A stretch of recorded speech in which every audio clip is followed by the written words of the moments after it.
Welcome everyone to the 212th Knowledge Seekers Workshop for Thursday, February 22nd, 2018. And as usual, I'm your host, Rick Crammond, and we'll be listening to Mr. Kesh of the Kesh Foundation Spaceship Institute, and we'll see what's up for this week's activities and various teachings from Mr. Kesh, and I believe he's ready to go for today. Hello, Mr. Kesh, are you indeed ready to go?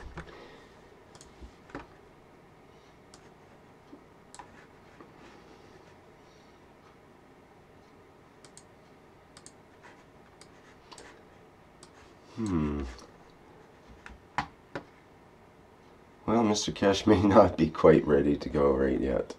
I think we might have we lost Mr. Kesh right now, and we're still waiting for him to come on? I think he dropped out for a little bit. Right. Okay. Well, in that case, we'll be waiting a couple of minutes here, perhaps. I expect he'll be back in shortly. There he is now, in fact.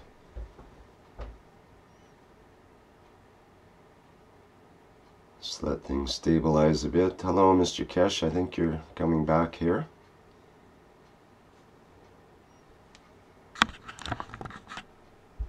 Yes, good morning. Good day to you. As usual, whenever and wherever we see and meet each other for these knowledge seekers sessions, we have some problem today with the internet by the look of it, and we have to be able to support it one way or another. It is a nice time to be back again and do some work. I hope positive and inspire some people to endeavor to do some work and expand the knowledge, and at the same time share the knowledge with the others. In the past few days, we have seen some points which has been raised by different people, that some of the teaching people who become what we call the teachers, they are doing different ways of teaching, and they are using the Keshe Foundation name in, and then teaching other things which they just use the platform of the foundation to attract people to their work.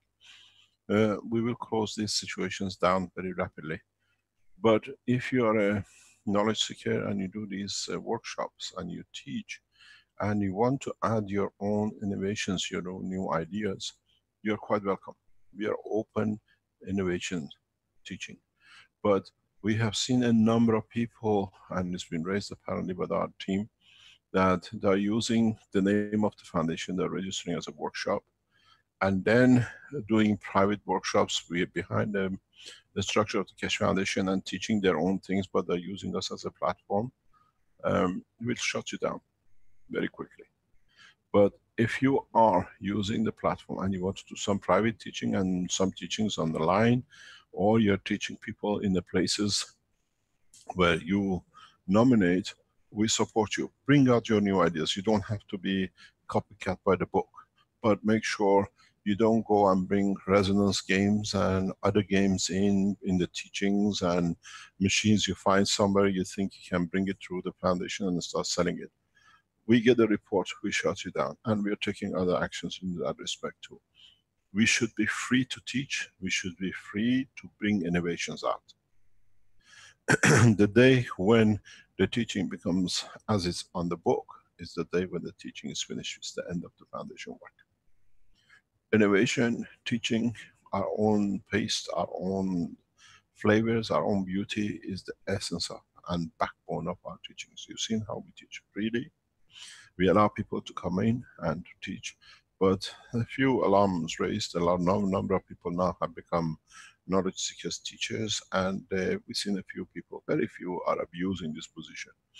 Please stop. Do not teach private and then teach what you want, but using our name to get people to you. Very soon, many people have tried it and they will shut down. So please collaborate the correct way, and we support you. And please teach nano coating. Do not go out of the line regarding the code, the procedure we set for nano coating and gas production.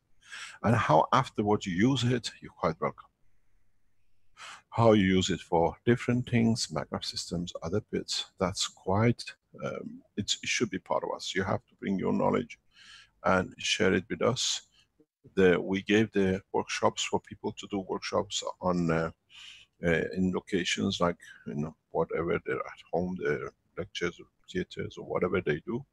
And now a new uh, way has emerged, that the knowledge seekers who have it easier and they can reach more people who cannot come to them, and they're charging for it. This is welcome. It's fantastic. If you want to do it free or with a charge, it doesn't matter. It brings the essence as many people as possible. But please, we monitor, we go back to the people you taught or you teach, and we start checking what has happened, what is going on, because we saw a lot of misconduct in Germany especially, and we literally closed down the German operation of teaching. And we are keeping an eye on others. We saw some in other couple of other countries. So please teach freely, teach on the internet. If you can reach your mother language or people who you teach freely, I support you. If sometimes some of the people know, in some of the exclusive teachings, when there's a high level specific category of people, I go and join the workshops teaching online.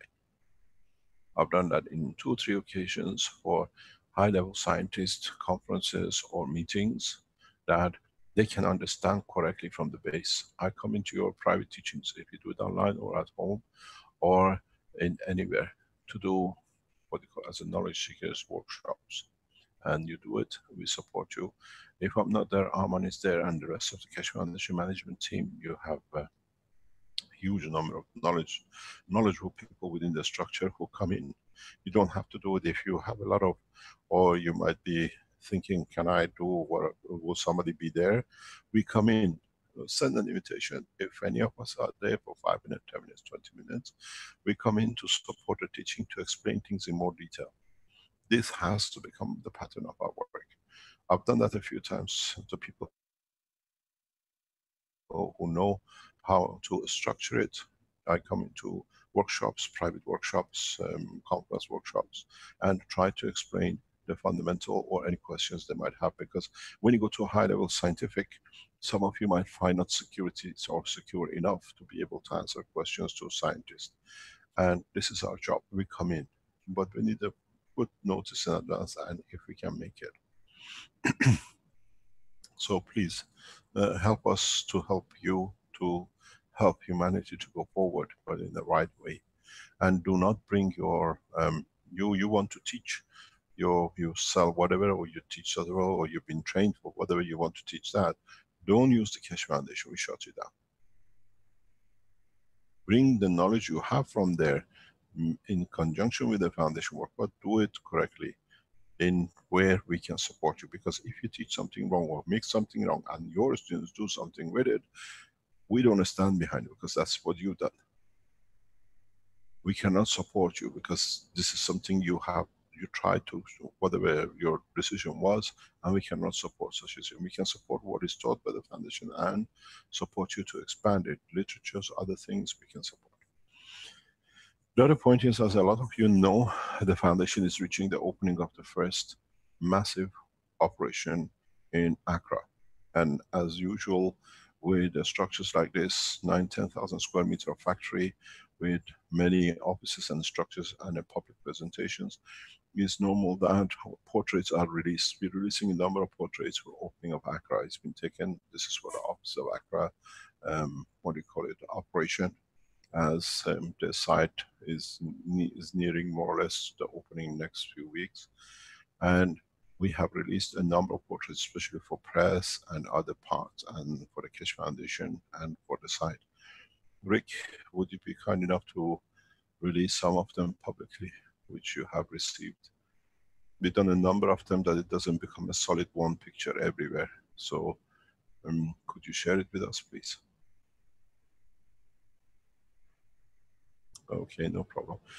As we said, Accra becomes a flagship of the Keshe Foundation worldwide, and with it, then it follows Mexico and other locations which we are working on, and we will try to operate the same way.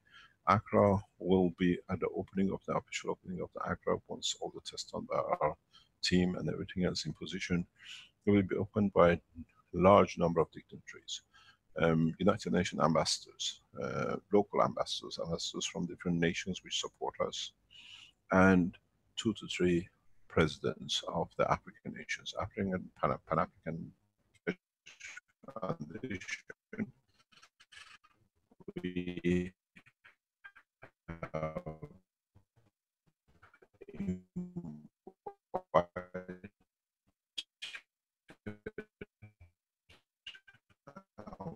we know 3 world into this organization and waited. Pardon? Yep. As I said, yeah, I hear it. As I said, we have become a multinational, Pan-African and international organization, and we have done, as an organization like us will do, we do knowledge for exchange for peace, supporting governments in our ventures, and they have to come and see. And the world leaders, ministers, and others which we invite is here to see what is to be delivered. And it's fantastic what is happening here. I thank the whole of the Keshe Foundation management team, the Keshe Foundation manufacturing team there, especially the Shenzhen group, who are working very hard to get everything in time done for the opening. Have you got the pictures? Or are you still searching?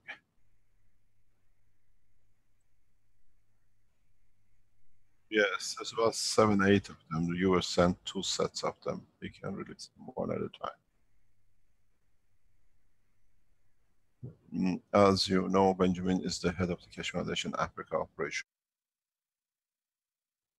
Pan-African is covered by Benjamin. He's getting his suitcase ready to travel around.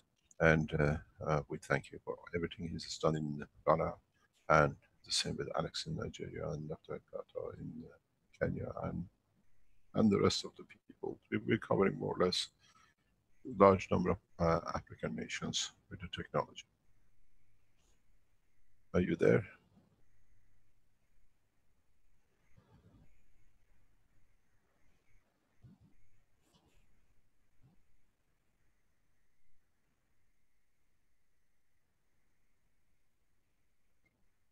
You received 2 sets of them in the set. You can show any of them or all of them. It's with us. Yep.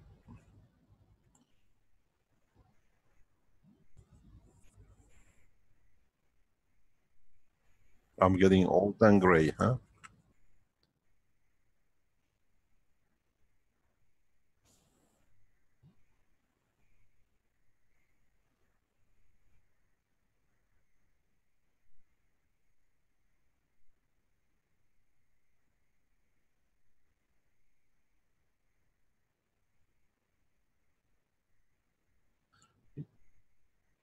Yeah.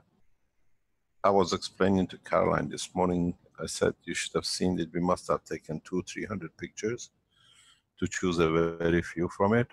And it was a huge fun. We couldn't stop laughing. The cameraman had to find a space where we were not laughing. And it was a pleasure to take these pictures for the portrait. But it's a happy time. It was very enjoyable experience for both of us. And we were told you were not good enough in the other one, so we had to dress up and go back and take a second lot. That's why you see 2 sets of pictures. Carry on.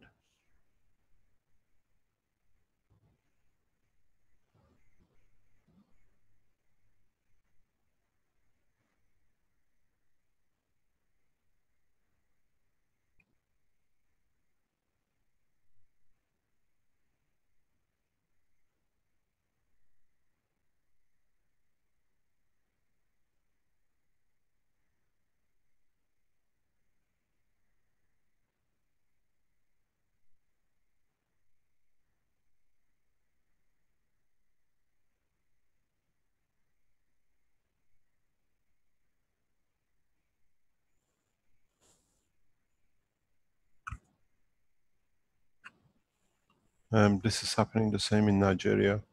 and a couple of other places in Africa. Alex is not sending any pictures, but he's heavily involved.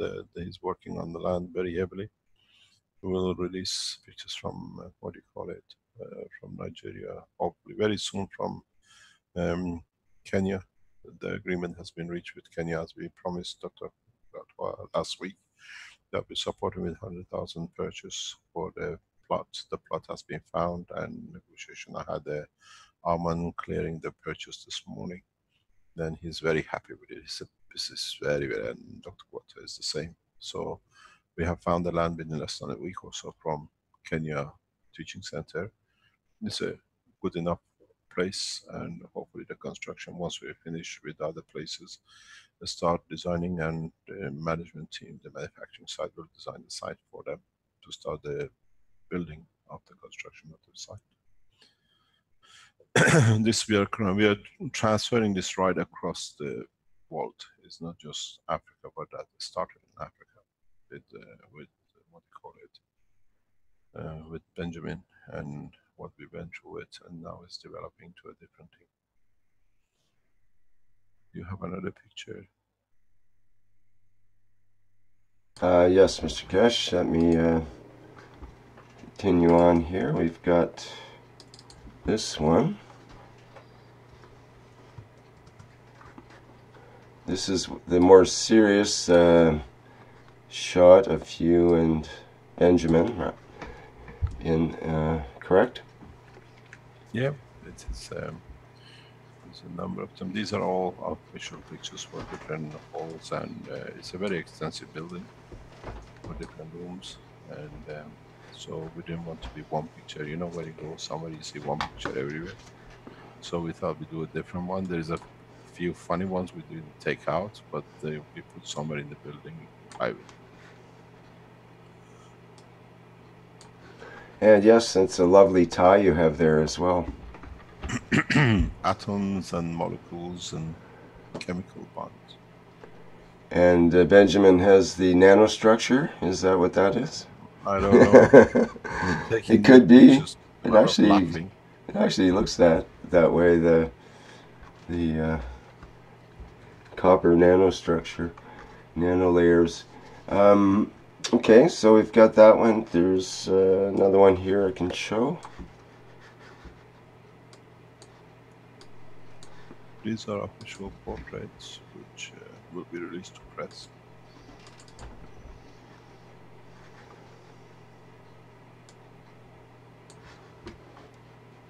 Same two people, but a little bit more of a smile there, and it's just a different perspective, a different way to present, I guess, depending on the occasion. You might want one picture or another. If you had a lot of them, it must have been hard to decide which ones, and some of them might have been different, let's say. Okay, so there's this one, which is again interesting in its own way.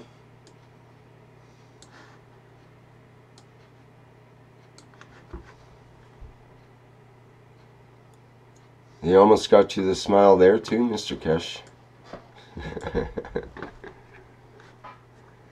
No, that's a lovely shot. If you only knew how much problem the photographer had to have a straight face with those two. Oh, just to get a straight face, I see. No, they're lovely pictures, so very nice. Let me see, there's one other one I couldn't quite figure out, and I'm not sure what it's all about, so I need to put it in here because I need you to explain what the heck were you thinking of with this picture. Not really, but I'm just kidding. Let me go ahead here.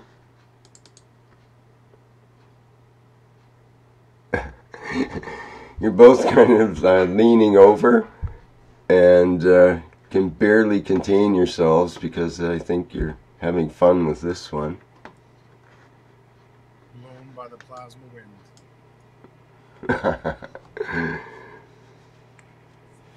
Can you hear me? Yes, now we can. You couldn't before. Yeah, I've got a black screen again. I cannot see anything. Oh. I fell out. It's the same thing, it just does not allow pictures to come in.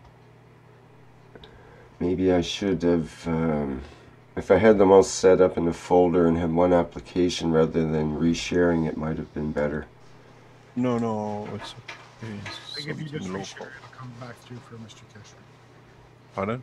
Okay, let me just try that. Let's see, where is it here? Yeah, don't pause the share.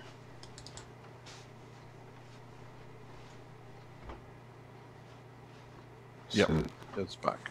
okay. Go. Thanks, guys. Yeah. Yeah, so I was just sort of kidding that I couldn't quite understand this picture, so I was hoping you might explain a little bit about that. No, this is the way the guy wanted it. It was, as you can see, we had a lot of fun doing this. And he wanted the picture this way. We said, okay, but it's going to be tilted. But it's okay, it's no problem. Yeah. It's a caravan. And it's fun to be with Benjamin, and it's just laughter to be around here. And I would say it's a beautiful place to be.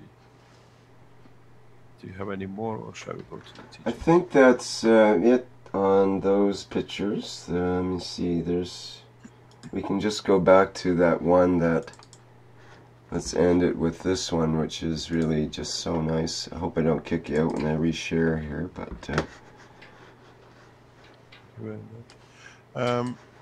much.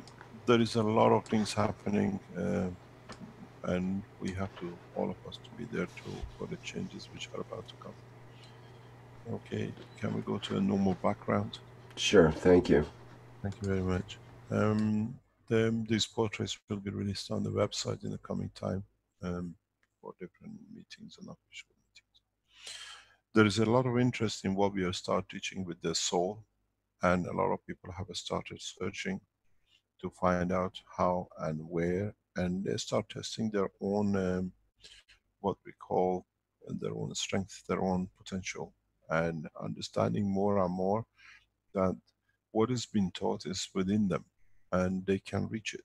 And some are endeavoring to go further in understanding the operation of their own physicality and soul and the way they are structured.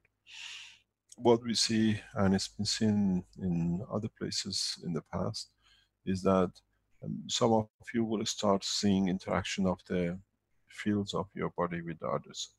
You will see start interacting with controlling the dimensions of your own physicality. You can control a lot of things with these teachings, but there is a lot of understanding of the physicality. There, there are a lot of things when I sit and I talk, and I was talking to Benjamin recently and other people. There seems to be, there is a huge need, a demand or for redefining a lot of things in the world of physics. As a physicist, as somebody who knows a little bit about world of atomic nuclear structure, I think it's the responsibility of us as scientists to open up the books and redefine a lot of things that that the what I call the knowledge which brought us to here can be put correct way. One of the things which I see a lot of people have a problem with plasma is, and then when you have a problem with plasma, you cannot control it, you cannot understand it, and then you cannot understand the operation of it. It needs a lot of deeper opening of the knowledge. Scientists like us have to be able to explain it, to put the books right. But the fallacies has so deep rooted that it's very hard to change. If you go back to like the teaching of a few days ago, a couple of weeks ago, last week, we explained the situation with like a fish, that the same as when a number of cells together come together, they produce the soul of the man. And for the first time we understand, when the flock of birds or a school of fish, they come to the same point, there is not their physicality anymore, is the combination of their souls which creates a new dimension, which that become the center for the rest of the flock or the fish, you know, to respond to. They don't need to talk to anything. It's instantaneous. The fear is felt by one fish, that there is, let's say there is a whale around, then it transmits directly into the center soul and everybody else feels it. This is how it works. So if you understood this and understand the way your operation of your soul is, then you can see the emotion of one at any point reflects in the physical interaction of the rest of the group. But something which we have missed, and maybe we have to look into, is the next step to it. Look at how human beings are. Look how intelligence and deviation and diversion has been created. We call it a school of fish. We call it a flock of bird. In human race, we call it a city, a village, a town.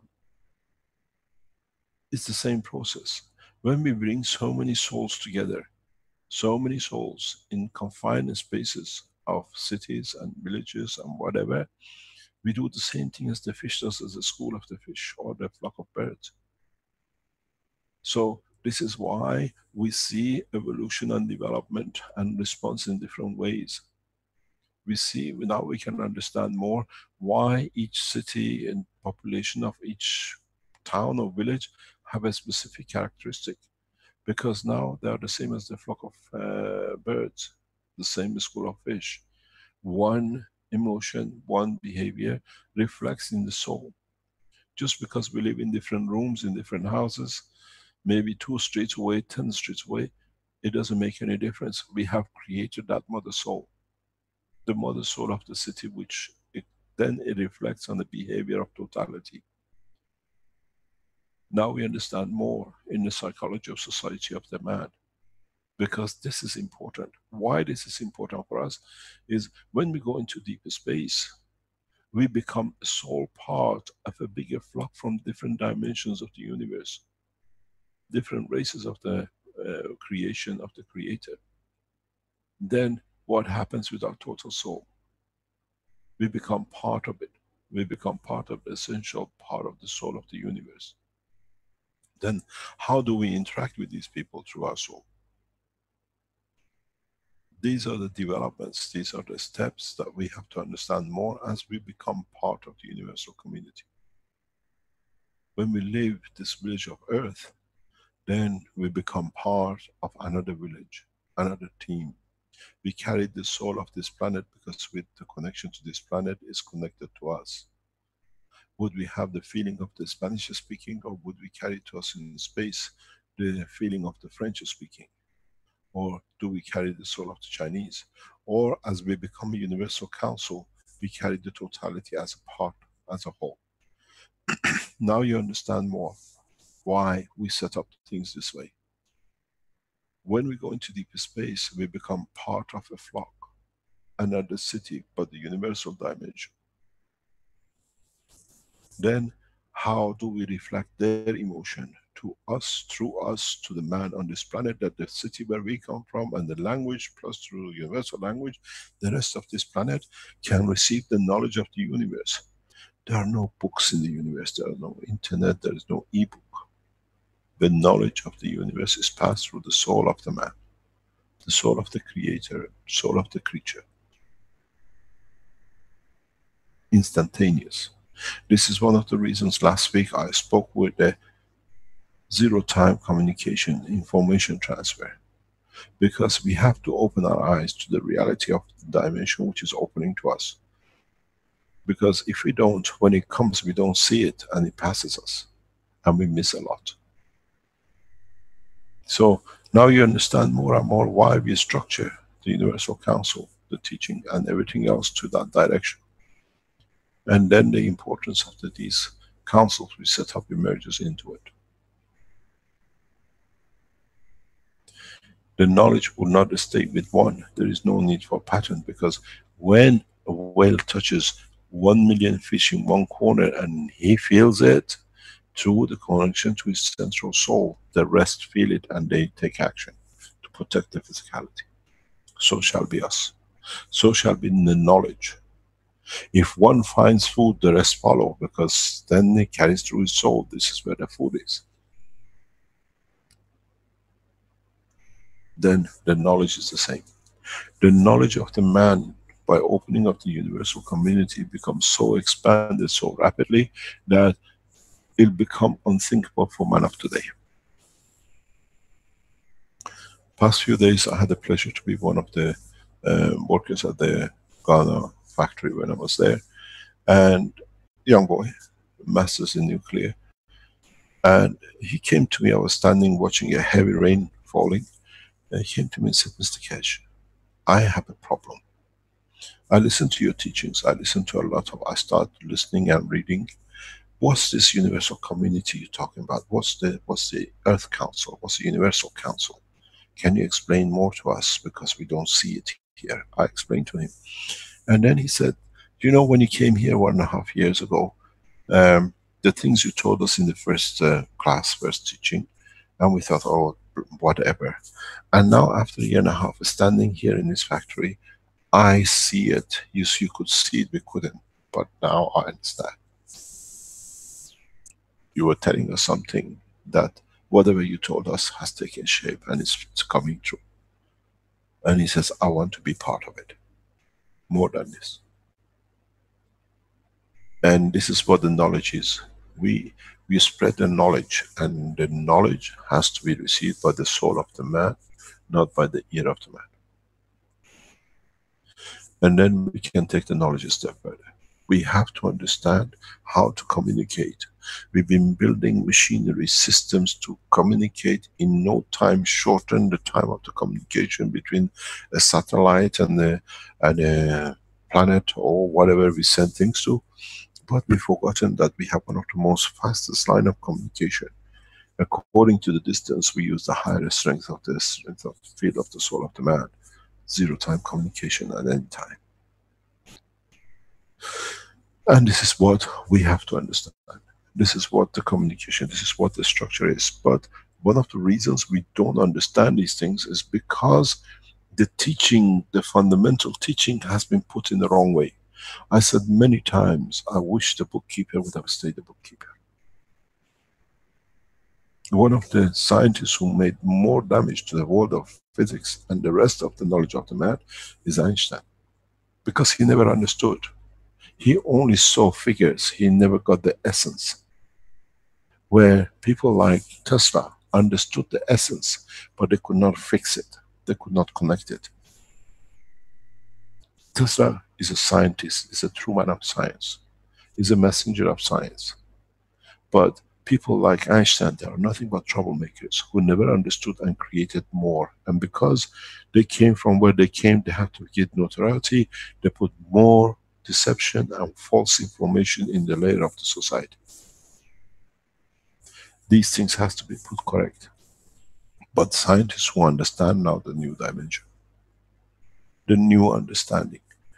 One of these I was explaining to Benjamin. Benjamin is a very high level scientist. He's a master's degree in management and what you call in part of being in the World Atomic Organization. It would have been ending up there, but we were lucky he never went there.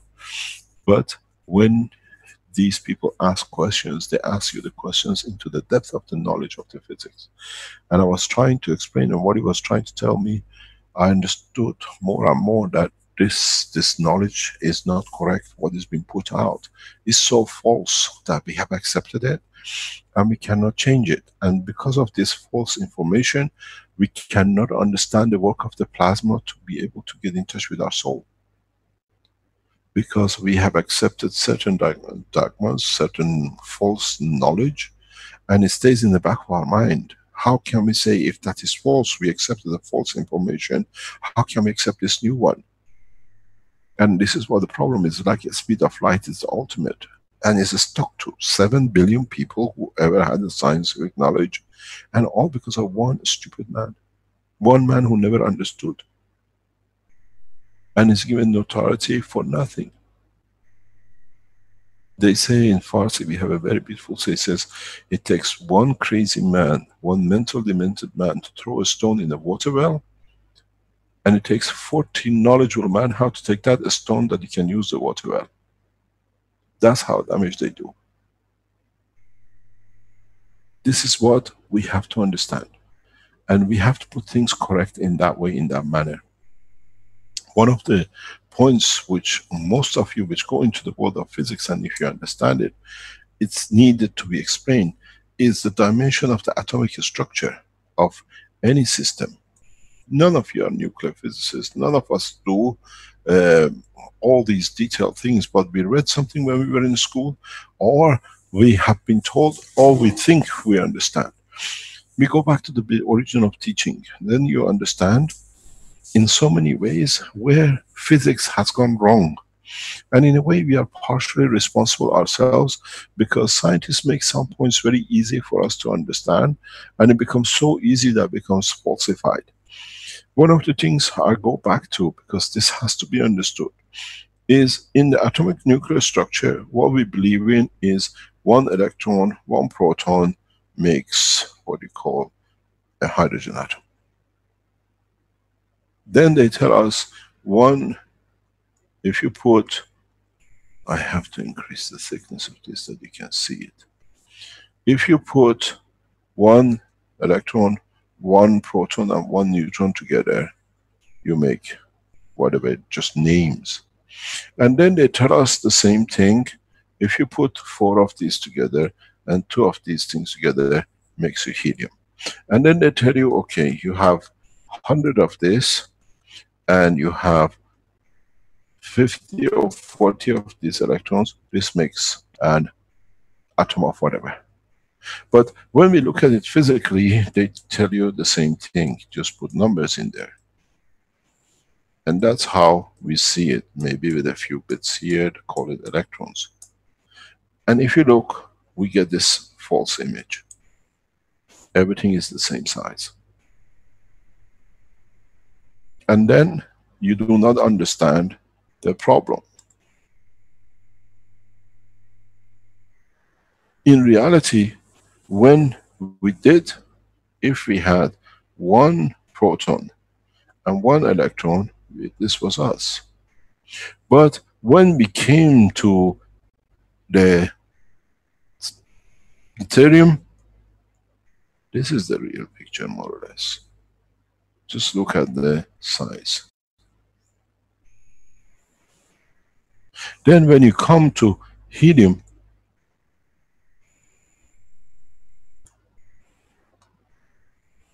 this is the size.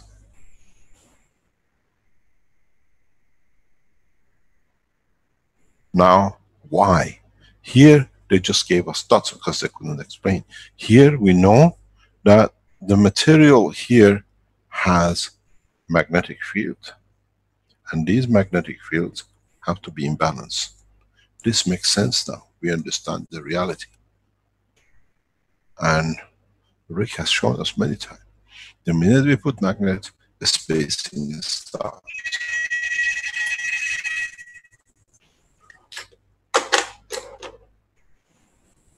This is the problem that now you understand.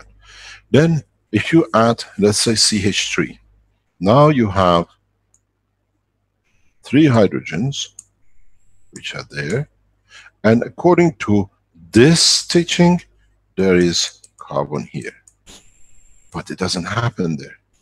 When you come to a new dimension of CH3, it's totally different now, because now we understand there is a need for a space gap. And then what happens? This has become the hydrogen one there, the hydrogen one here, the hydrogen one there, and somewhere here the mass total of carbon. Then you can see in a matter state the spacing, the size comes into operation. Where in a plasma state, the essence will endeavor to lock into the different strength. The difference between the matter state and the plasma state is in a plasma state, the energies gather within the structure of the plasma and creates a very different small size deviation. Where in the matter state, when you come to chemical binding, is totally different. Now, what you see, this is the plasma of CH3, and this is plasma of copper oxide.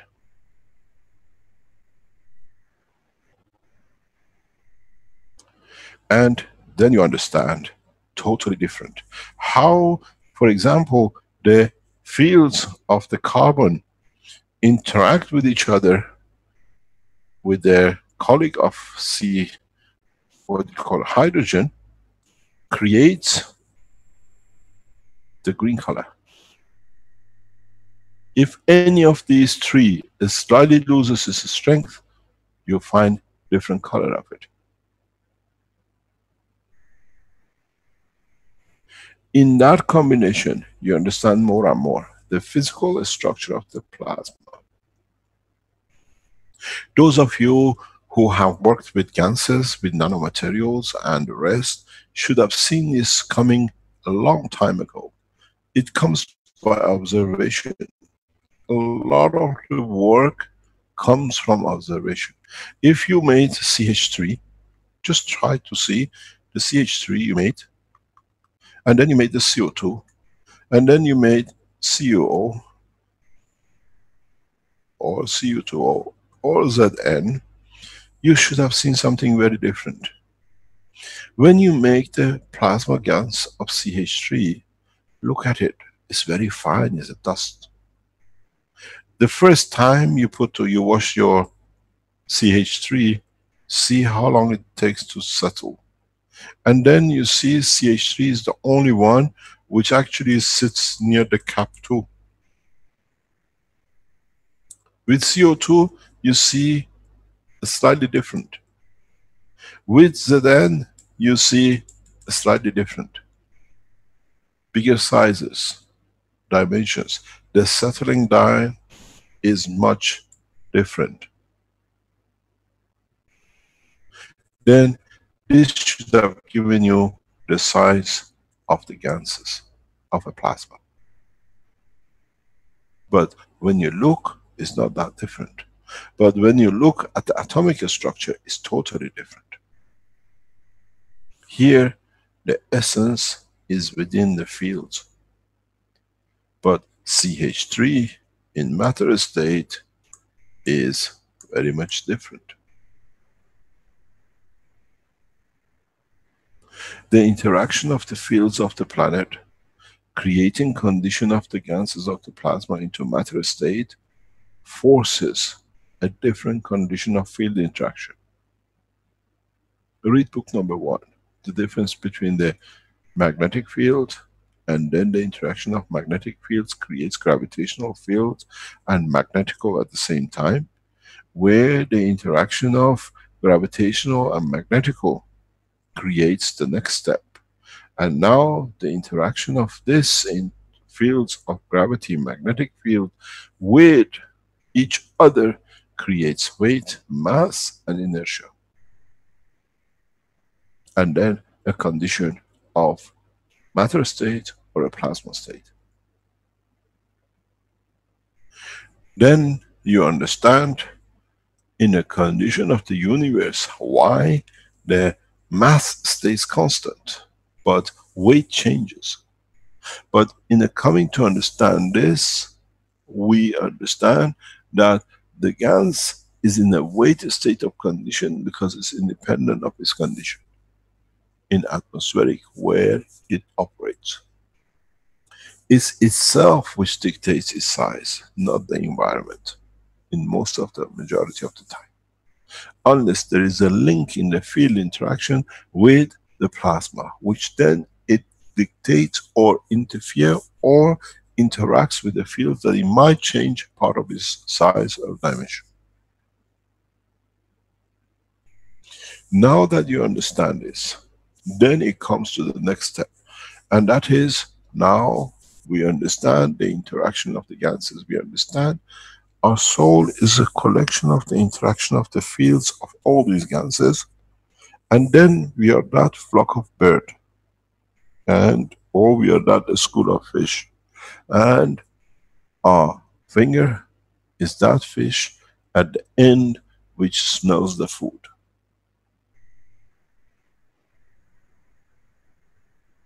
But in our case, the soul of tip of our finger feels the presence of our love.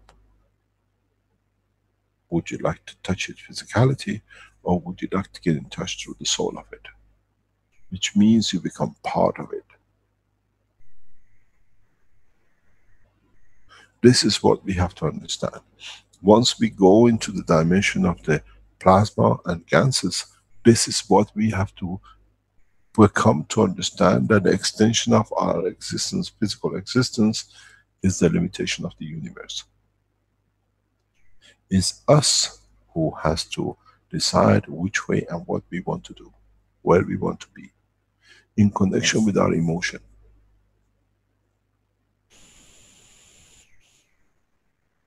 Then we don't need to say hello, we don't need to shake hands, we don't need to be in any position, if we want to feel another soul. And then through that soul, find the response of physicality. As I said, it'll become harder and harder for man to lie. The more we teach, the more you understand. Stand that. Because then you see the soul. Then it's not you see the soul, you feel the soul of the man. You feel the soul of the creature. And this is how the plasma technology, in understanding of separation from the matter, works, and we have to understand. This will change a lot for us if we go in that direction. If those of you who decide to go in the direction of the soul, if with your physical finger you point at the thing, you don't need to touch it, you can feel its emotion.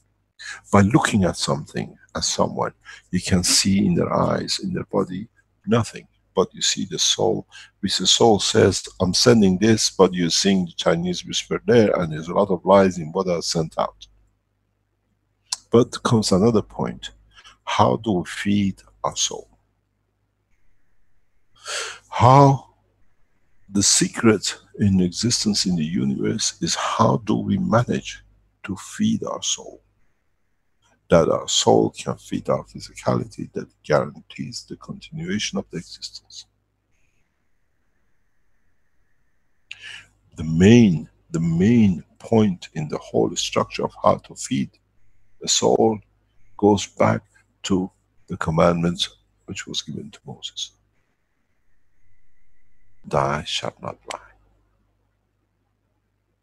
What does it mean in the plasma dimension? Means you cannot give while you're taking.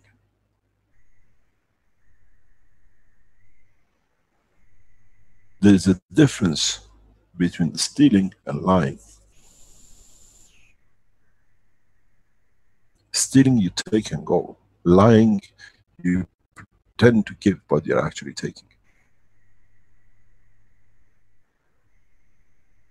And the soul sees, you see the soul, the interaction is like what we do in a car driving up every day. We have a white light in the front that it shows direction of motion coming to us. We use a red light in the back, as known as a red shift, as the car is moving away. We can see if the soul is receiving or taking. Are you in the white line or on the red zone? Because when it takes and it gets our give, it's actually taking from us, we feel it. Why am I getting weak in that direction? Where is all the fields I'm giving going anywhere else? Is ending up with one, the one is supposed to give is taking. Those who start going the path of the plasma understand the world universal communication. They will understand there is nothing to hide.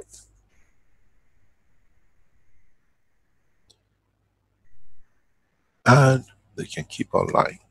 And those of you who become more and more expert in it, you see it. Those of you who work on the presence of the knowledge and the, what I call field forces of the existence, you can predict the future through the operation of your soul. Where to be, where not to be, and how to be.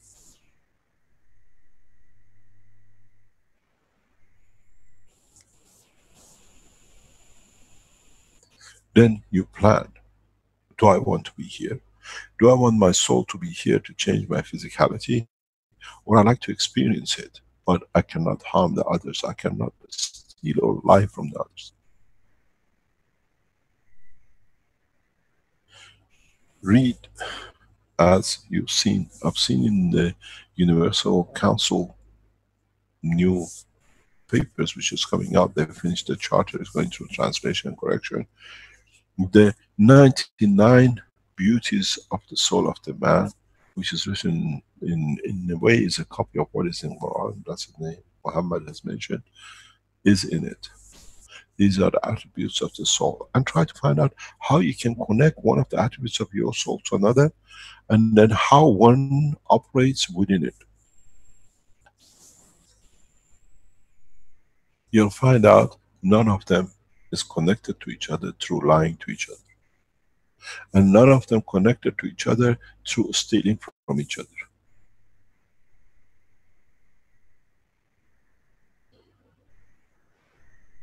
You can be omnipotent, but at the same time you can be generous. But one doesn't take from the other one because the explanation, understanding of it is different.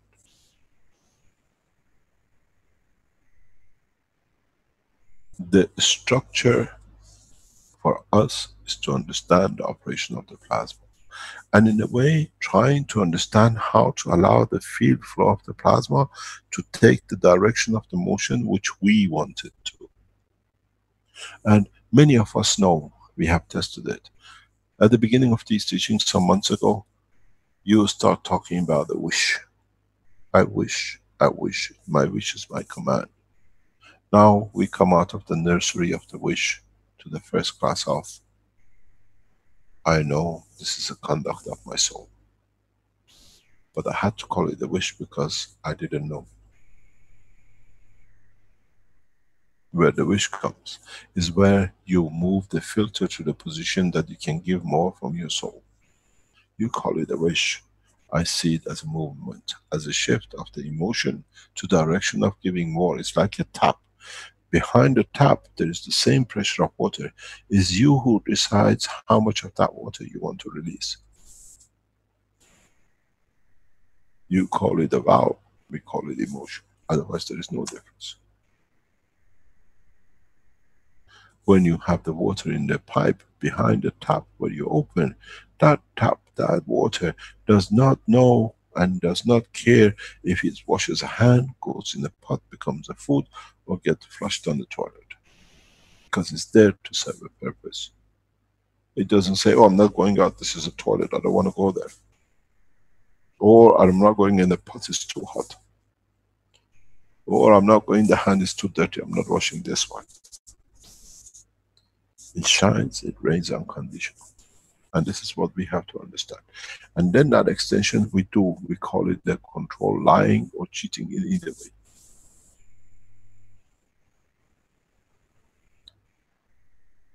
This process was going to damage a lot of work of those who made and built the path of belief on lying. And this is what I always said. We are not a religious organization. We are a scientific organization who understands the work of the universe. When you create a religion, you have to lie. That's the essence of it. Otherwise you're no different. And if you are one, you don't need to lie because everything is on the table.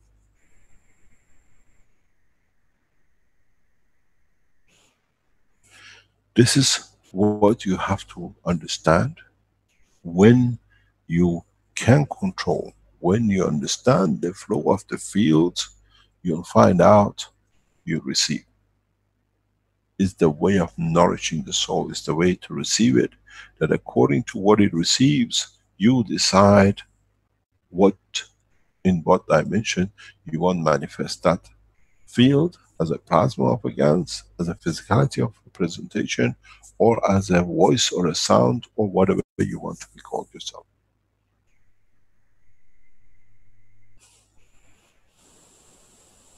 Try to understand the teachings of today. We share knowledge to elevate the soul. But at the same time, we have to clean up some of the mistakes or misinformation due to the lack of knowledge which has been put in. I said in one of my talks, Hitler as a Jew killed so many in the physical dimension. But Einstein as a scientist, as a Jew, destroyed the whole world of the science. More worse murder than actually a man who did the physical part. And a lot of problem we see in understanding the plasma, in understanding work, comes from this, what I call, I cannot find a name for him sometimes.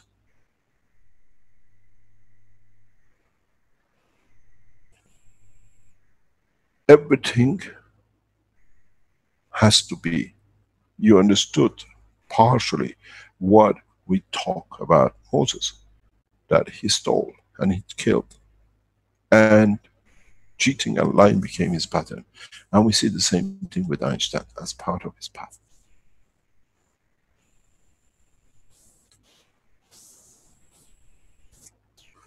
We have to understand the totality. We have to understand what is and how we can receive. The biggest, one of the last, what I call blockages for the knowledge seekers is, okay, but how can I feed my soul? And how can I convert that into the dimension of physicality? There are 2 points in there. Why do you need to convert into physical dimension when you can see and enjoy the existence in the dimension of the soul as a plasma? And if you are given a job to manifest yourself in the physical dimension, which is your agreement of your emotion with your soul, which is the physical motion, physical soul with your totality, or the soul of the man, that you know, I want to experience, but I'm coming back. I'm not taking from you the soul. I'm going to find a new dimension. Maybe I can bring more that we both enjoy.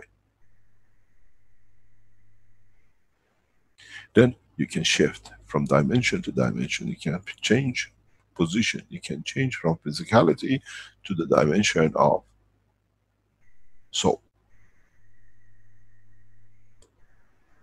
To come to the dimension of physicality of the man is very hard. It's extremely unpleasant experience.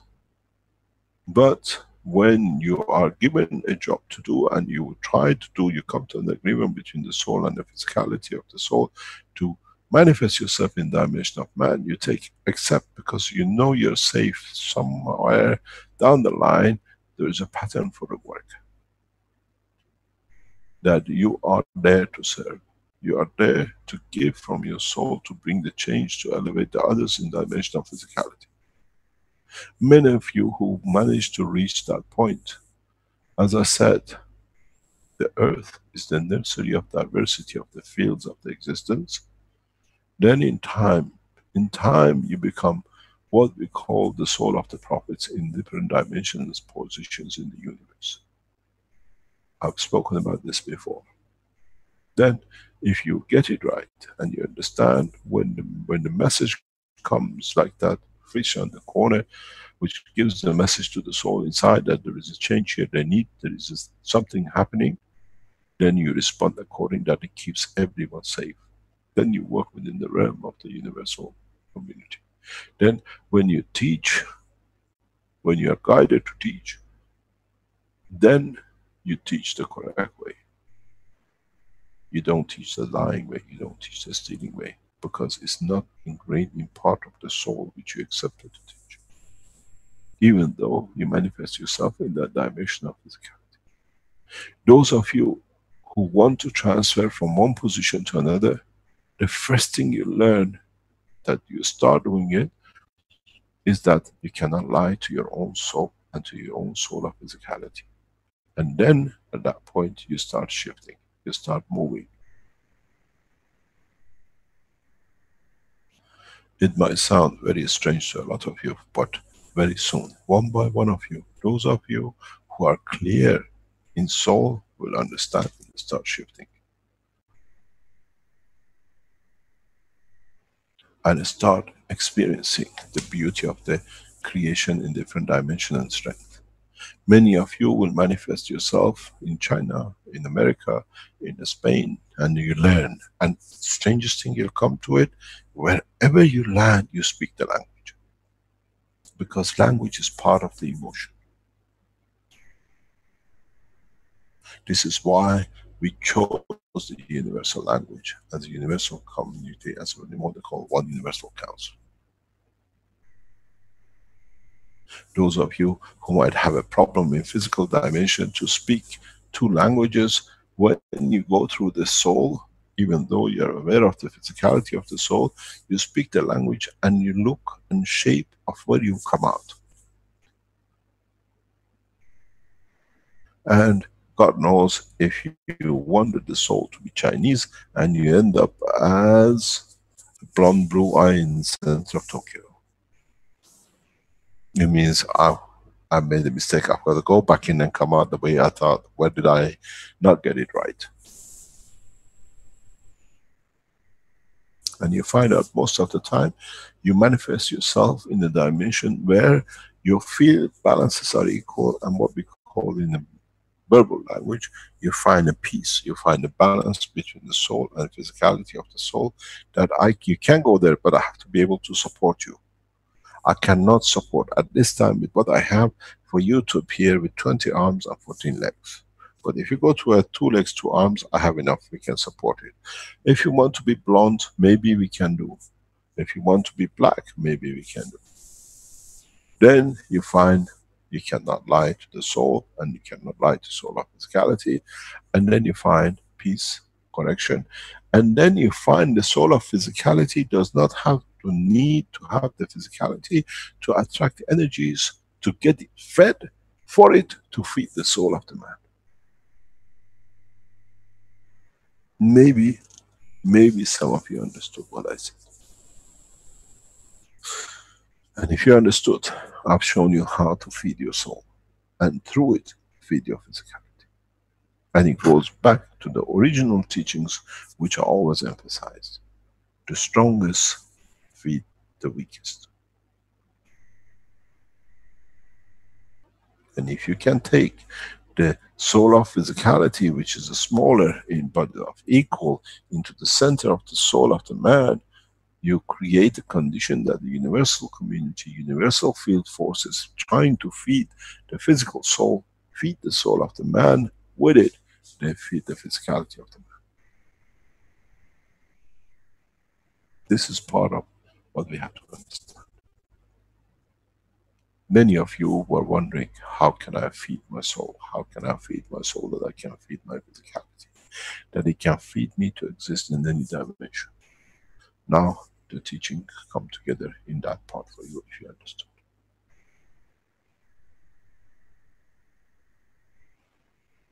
And this is how our physicality is fed, through our soul. We brought a sperm and egg to create the soul. The soul in its creation created soul of physicality. The interaction of the soul and the physical soul led to the creation of physical matter dimension, where both are happy. Goes back to the same teaching. Magnetic field, interaction gives gravity. Interaction between gravity and the magnetic field gives you the weight, and then what you call the mass, and then the weight, and the rest of it. Where the mass is equal, the mass is the soul of the physicality, if you look at it. And then the interaction between the soul of the man and soul of physicality and the environmental field forces gives you the weight. Manifestation of physicality.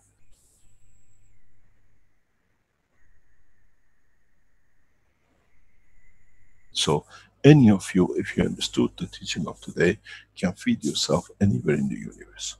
But you have to have the trust to understand the strength of the soul of that cell at the tip of your finger.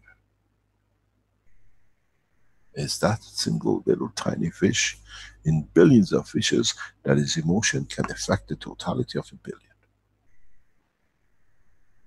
And the trust in the other billion that what he feels is correct, we can follow. And then it goes back to the purity of that shall not lie even to himself. Because if that little fish on the corner said there's a food there and they all go there and there's no food, so much energy wasted that so many will die on the way. Man's demise coming from the lying to himself, from his soul to physicality, and those who are there to be fed and to receive from that physicality. When a wife lies to a husband in adultery, she is demised herself and her own children. The same with a man. Now you understand.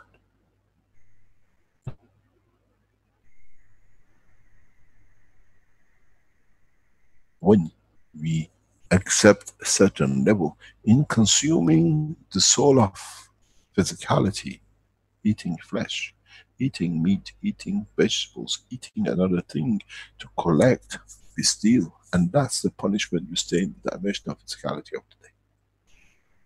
The sooner man can learn to feed his soul through the soul of his physicality, that it does not need to feed from killing another, demise of another soul, then the man becomes man of universe.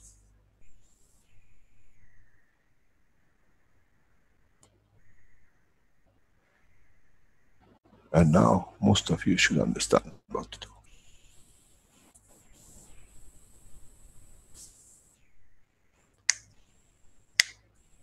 Because the biggest problem for most of the followers of the foundation in past 7-8 months is, okay, how can I feed my soul that I cannot eat? And past 2 years, 3 years, they went drinking the water.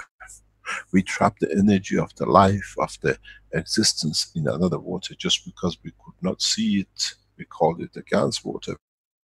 And then we abuse it because we still touch the soul of the man, or a fruit or a vegetable which was given. This way, we are there, what is free is given. How can I explain it in a better way than, if you're in an aircraft and you fly, if you float, for example, in northern hemisphere, or you're going from east to west, or west to east, usually you have a tailwind, or you have a headwind. You arrive much faster when there is a tailwind, and you go slower when you have a headwind.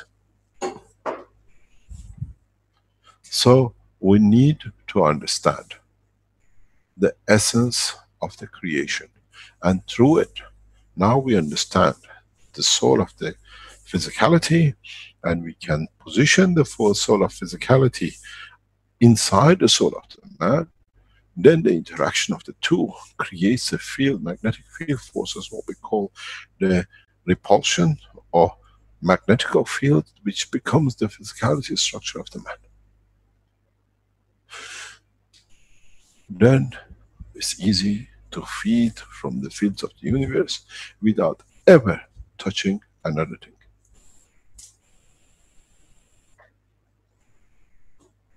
Then the universal community opens the arms, because you're not there to teach them. The other one doesn't want. You don't wonder, what does it taste? This green things with 20 legs, does it taste like a fish? Or does it look like a chicken? Few nights ago, some times ago,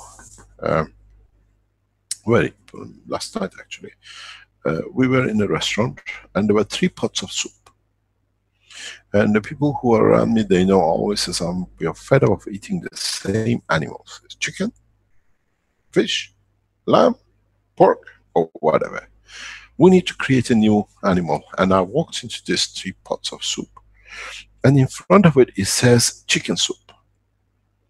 I said, okay, my Jewish blood tells me chicken soup is a good thing. So I thought I'd try some chicken soup.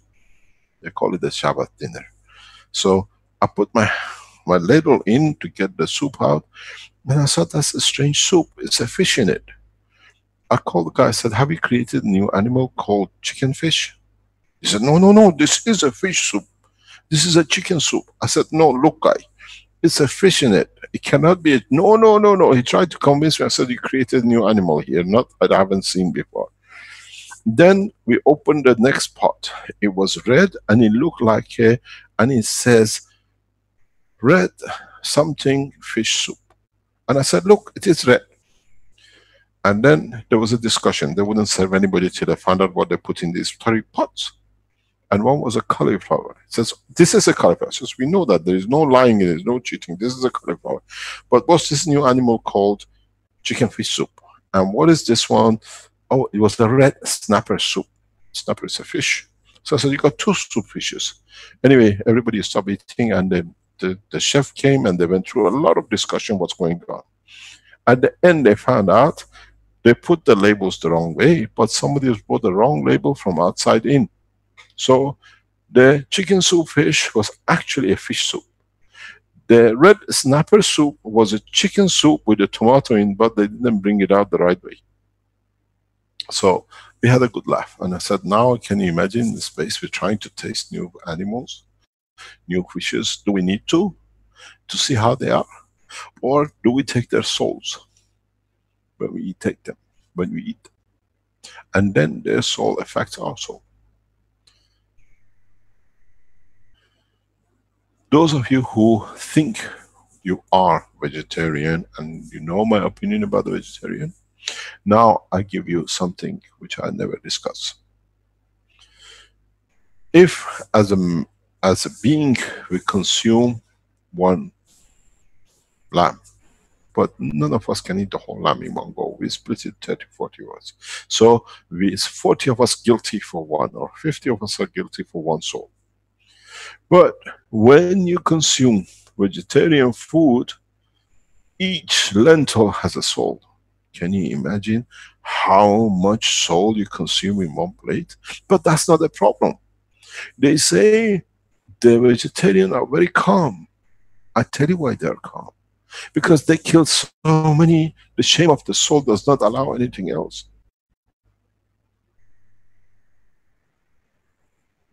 The burden on the soul to support what is taking so many does not allow the soul to elevate. And then when you cannot elevate, you cannot evolve, you see them very calm. They're very serene people, vegetarians. Yes, I know you should talk to their soul. You should see the burden on. This is what we have to understand. To what extent we have become to accept fallacies of life. And don't rely on me, analyze it yourself. Then you don't need no priest, no guru, no prophets. In the space you understand what is going on. But you have to realize one thing. What is food to me, I am food to him. While you think you consume, at the same time in giving to you, which becomes the soul of your physicality, it makes itself to elevate to the higher point too, if it's clever enough. If you understand the position of, I serve to be served.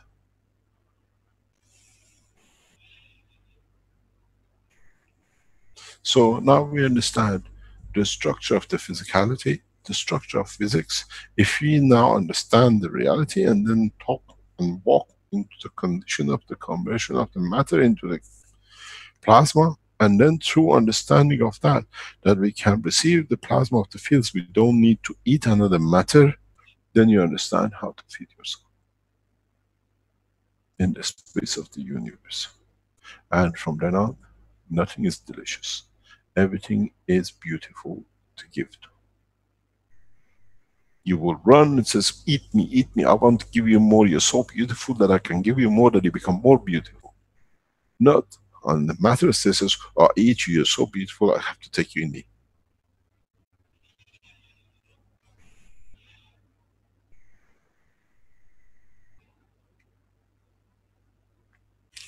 Any questions?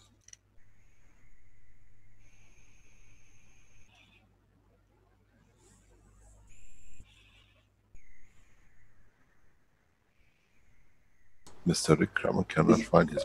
I'm here. I got my microphone activated. I'm not quite sure how to approach all that. Is there any questions from people? Let's remind people that if you're in as a attendee, you can become a panelist, or we can open your microphone in order to speak.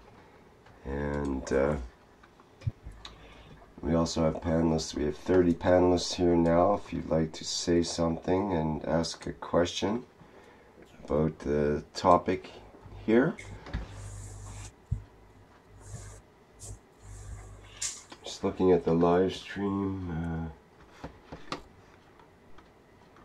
No questions is good. It means they're all understood what they've done in their lifetime. Well, there was an interesting comment from Sylviane in the live stream earlier.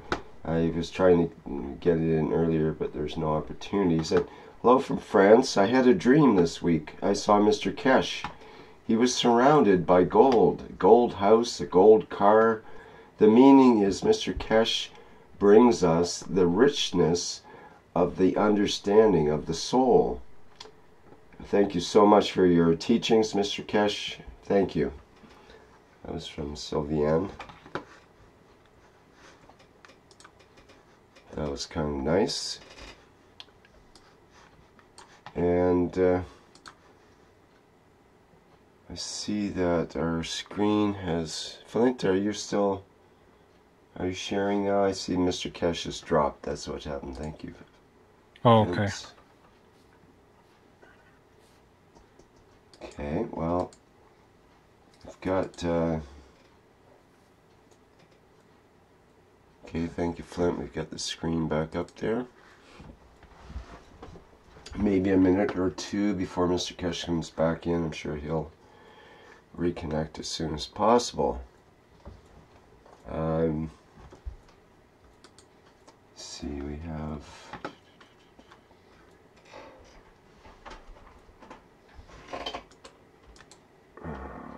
we had a hand up here.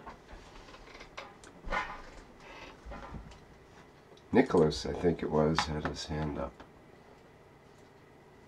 I can't see what happened to it.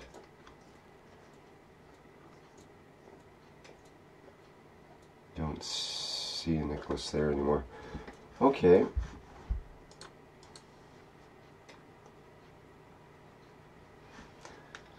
Okay, is Mr. Kesh back in? Just having a look there. Not seeing him back in yet. Nicholas's hand is back. Nicholas is back, though. I feel like I'm playing some sort of a game show here, trying to find the host, or try to find the talk person. Okay, Nicholas, I'll allow you to talk, and maybe you can bring something up. I have a question about what was just said, and we can kind of get us warmed up for Mr. Kesh when he comes back.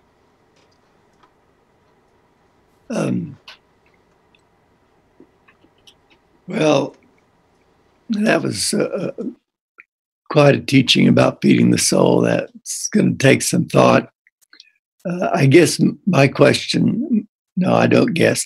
My question comes to this aspect of vegetarian. And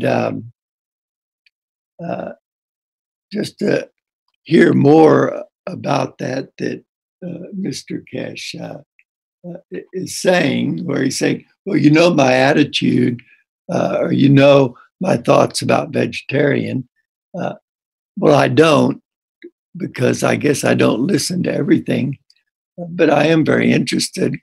I guess I'm a vegetarian. I've always related to it as being a meat-eating vegetarian.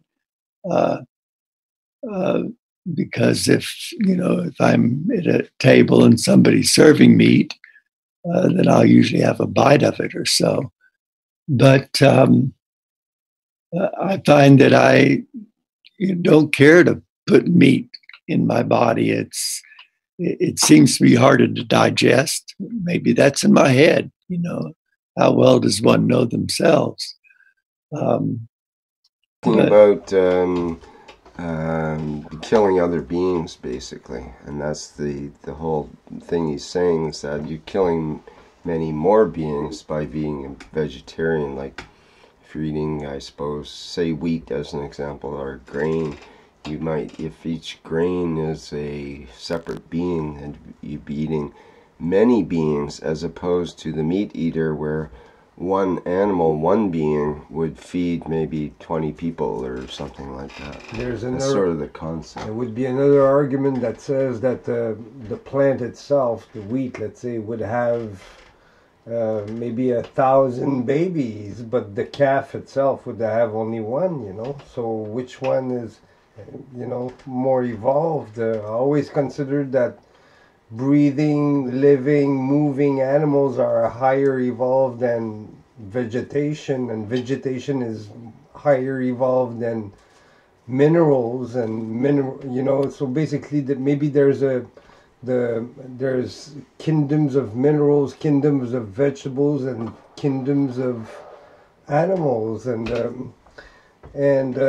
our quest would be to love from the top down the best we can, but nobody's going to go and try to save the rocks and kill all the cows, let's say. So we're going to try to save the mammals first, what is, you know, all the very So higher evolved animals. So it's better to be a vegetarian? Is that what you're saying? In my view, I think this, I never actually heard that statement. Well, Mr. But Cash has said this several times. He's brought it up in the past. He's brought that perspective forward. That, yeah, basically. Do you want to know?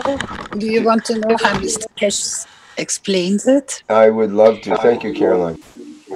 He says, I prefer to kill one animal, one soul, and share it with many souls than to kill.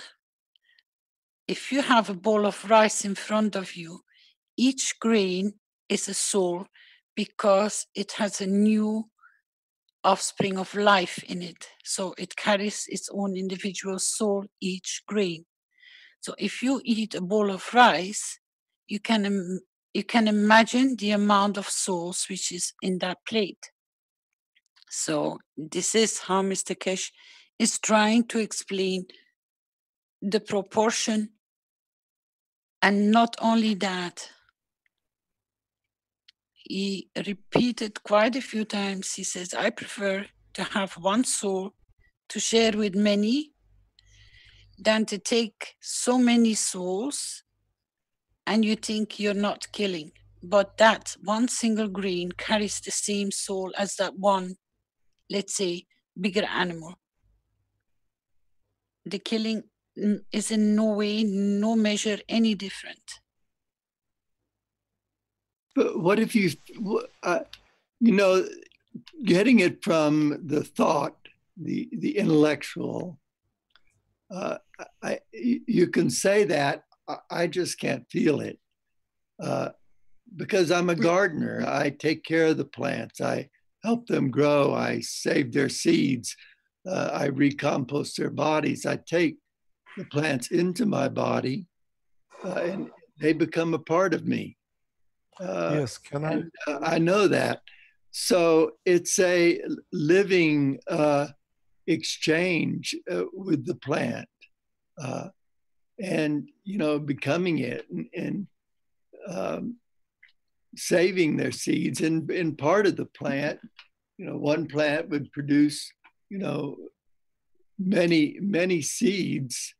And so it's so beautiful to, you know, harvest the tomatoes and bring them in and see them ripen and then when one comes to eat them, it's a celebration. At the same time, you pull out some of their seeds and you put them in a little plate and you take care of them in such a way so that you have to treat them a certain way or they're not potent, and you treat them a certain way, they're potent, and then you dry them and you put them away so then that they can be planted and they can grow. So I become a part of the plant, the process of the plant reproducing. And I feel that, you know, it's a part of it. I can't, when there's beautiful seeds come out of something or a squash or something, I can't throw them all away. You know, some of them have to be saved, and some of them get back into the garden. Some of them get into the fields, and in that way, I'm a part of that cycle. I'm a part of the plant, and that makes me happy.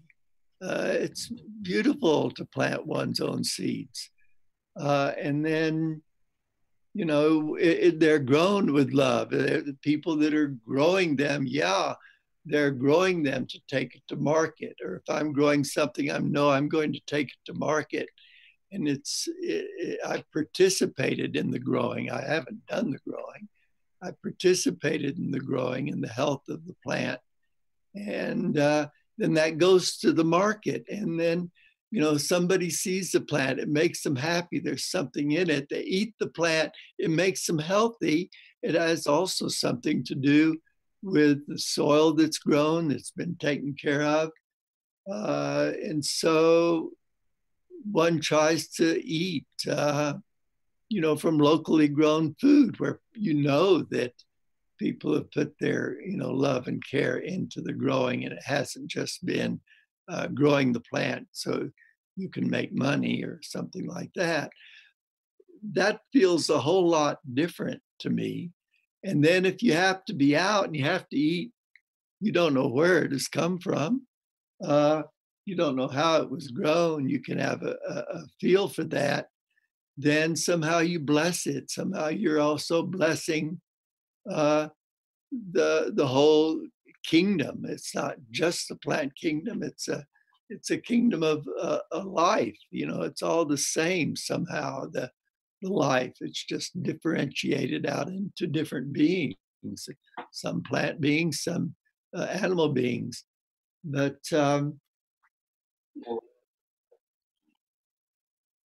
you've delineated a good argument, you might say, for the sides that go for more of a plant-based diet and so on. So what do you say, well, Mr. Cash? it's not an argument.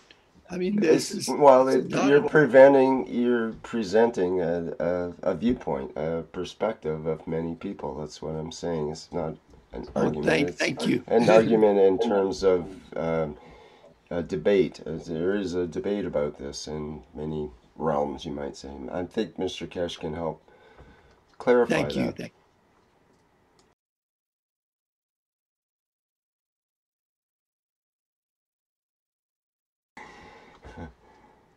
I'm not sure if he's back yet, actually. Let's see. Mr. Cash, are you there now? I see you on the list.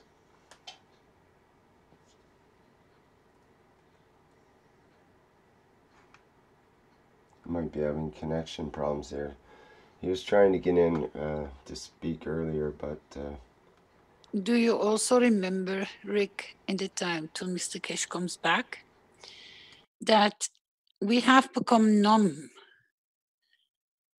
We have put the noise of what we chew so far in the background of our being that we don't listen anymore.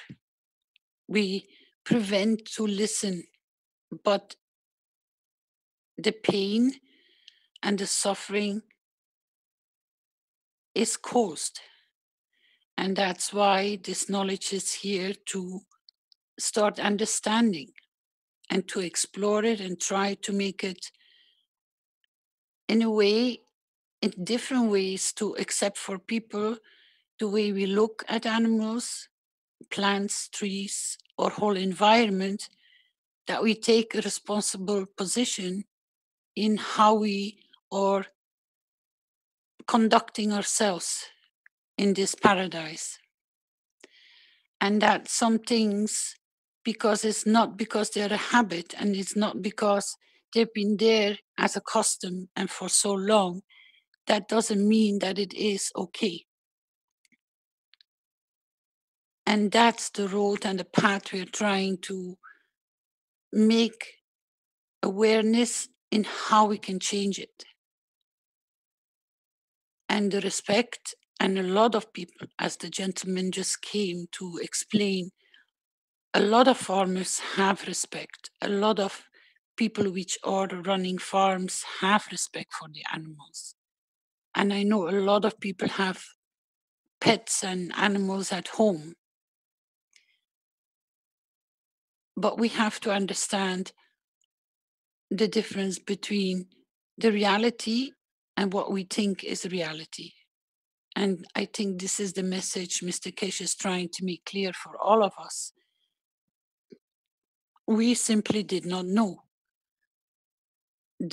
It's a long time back, it was known. And the beauty in so many ways is, if you look at the Indians, they will not take a single life unless they request and they ask permission of the soul before they will kill the animal. Even the plants, the herbs, the fruits they consume, everything has a ritual of respect. And this is something we are not so close in touch with anymore. It's the way they have been brought up through their ancestors. That knowledge is still present and they still apply it. And we can learn a lot. And this is the path Mr. Kesh is trying to explain, that maybe it looks okay, but that doesn't mean it is okay. And very slowly, in different stages, we're bringing the reality onto the table.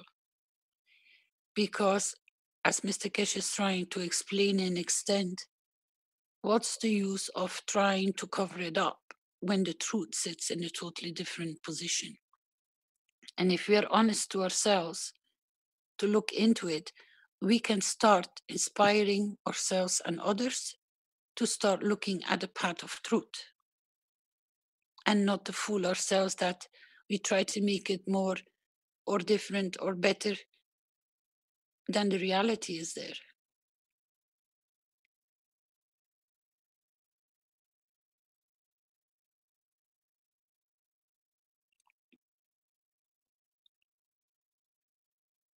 If we go back, sorry, I got dropped off. Can you hear me? Yes, thank you. Thank you very much. Thank you for the backup. If we, in response to what I heard about taking vegetables to the market and looking after them, and why do we feel this way or the other, is not to promote vegetarian or be a meat eater, is understanding the truth. Just being honest with ourselves. Is not to attack, or is not to say you're worse murdered than others. No, understanding the reality. Then is for us to judge our condition and our position. And maybe those who are vegetarian become faster plasma consumers because they understand the position of what they are doing. Maybe there is another point that it's harsh to understand, but the fact is very simple. And that is, you know, I explain this in a very simple way. When you bite your friend, your child, or whatever, as a pleasure or as a bite as to hurt, we do different kind of biting. Huh? When there's a lover bite, which is a pleasure, there is a child bite, which is love and tenderness. I love you because I want to bite you.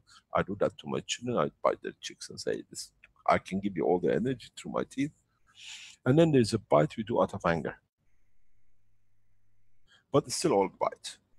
We have justified it in different way, but it might all hurt the same. The same way, is not to feel guilty of who's killing more or who doesn't. We had to find a way to survive. So it's not finding justification, it's finding how we have found a way to survive. If I bite you in the hard way, you shout and howl. It's bite. I put a piece of your meat in between my teeth and I bite you. This is how we consume. So it has to be parallel. Now,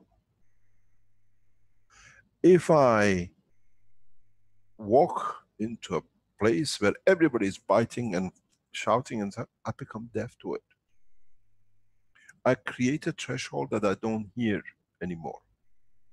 It's like you are sitting in the noisiest place, like in the airport, but you're concentrating to speak to your lover on the line, and every noise in the background is blacked out. Doesn't matter who's shouting, what they're announcing, you don't hear it. Say, oh, what did they say? Have I missed my flight?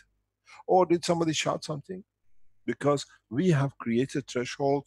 What we are concerned with is the lover on the other side, confirmation of our existence on the other side of the line. The rest we are deaf to. So is the way we eat.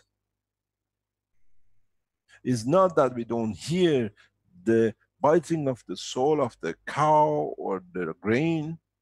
We have made a threshold, we don't want to hear it because we know we need it to survive. Does not justify the job, just because we don't hear. You try to cross a red line and hit another car and say, sorry, I didn't see a red line. The light wasn't on when I crossed it, I didn't see it. Doesn't matter, you made the accident.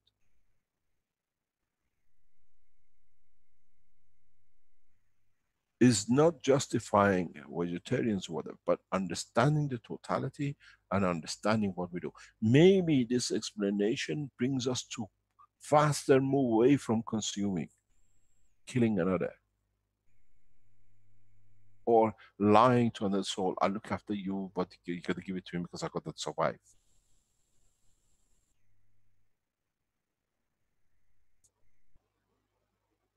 Why do we offer ourselves as a lover? Because we want to give. We don't care if you're loved or not, but we want to love, we confirm our existence. We have Valentine, confirm we exist, we can love, we can give.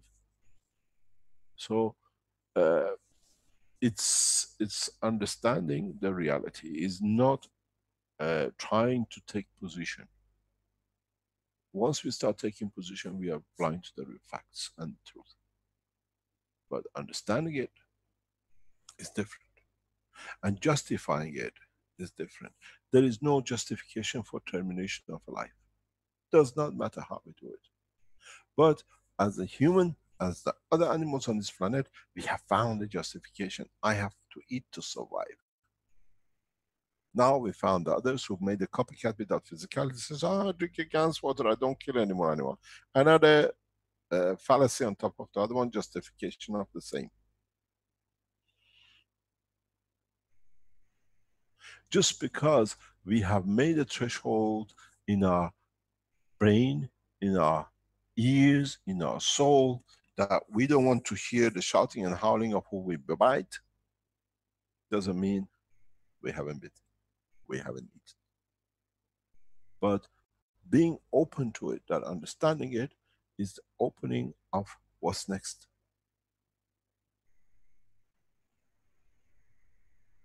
Maybe that's why vegetarians, as I said, become faster people of the plasma.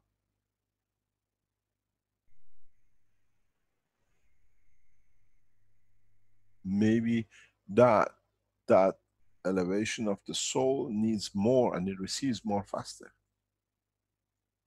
I know the answer. I prefer to stay silent.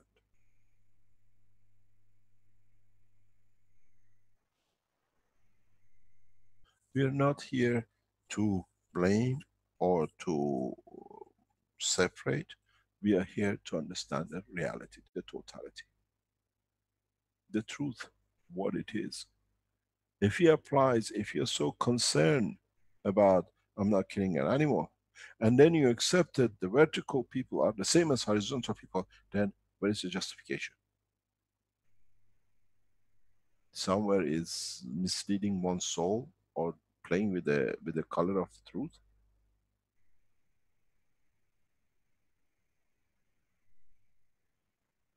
That's what I said. In this time there is no profit. It's the realization of the truth by the soul of the man through the soul of his physicality. The soul of physicality has to justify its existence to the soul of itself. And if it steals, the soul will not accept. This is not yours. We didn't have this agreement. You bring home when it's clean.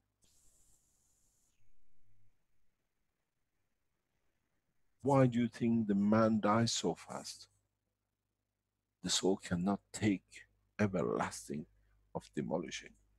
One of the reasons our demise is so short, is our life on this planet is so short, is the soul not accepting such a mass of killings, stealing, lying to steal. It's very much like you put a seed in your hand and you say to the bird, come on darling, come on, I'm so generous, I give you food. And when he comes to take, you get him, grab him by the neck and then you eat. You're lying from the seed. And then you're stealing a life with it. You're using another soul to capture another. And this is what has to stop in the universe. We're becoming men of universal community. We should not look at another thing as a food. And then we have to be honest with ourselves. Doesn't matter, we look at when you look at somebody and it's beautiful, you look, you understand the beauty and you understand the desire of beauty, what it means, what is so beautiful to create. And then if you understand that beauty is a reflection of the creator, for you to enjoy his existence and not for you to abuse, even though the other one that might not see it that way, then you can live a correct life, as long as you know what is the wrong line. I have a beautiful white dog, it's called Topoli, we all love him, it's a mascot. You walk him in the places where they eat dog, what do you think? I look at him as a beautiful animal, they might look at it, oh, it must be beautiful, tasty meat, huh? It looks beautiful, it must taste good too. But the reality is, some of us eat dog. So, who's lying to, and how do we look at the same position? Does it look at it as the beauty as I see as the soul of the beautiful animal? It gives me so much pleasure. Or does it look at it, oh, it must be very tasty, it's white, it's delicious, it's playful. But it's a justification. And there is no justification. There is no judgment. This was one of the things which is there, thou shalt not judge. You cannot judge. But you can judge your own behavior in respect to your soul. Even the soul cannot judge in respect to the soul of physicality, but can understand the position, the elevation. I go back to it many, many times, and one day it opens up and it hits the home and understands. Many people lie to me every day. I watch it and I say, I see the soul. Let it be. In time will correct itself. But sometimes the time is the cause of the demise. It takes age because it knows it's a lie. Not from me, from the one who lies. Because you have to consume energy to protect that lie. When you consume energy, you give from your life. You age. You have to always cover up.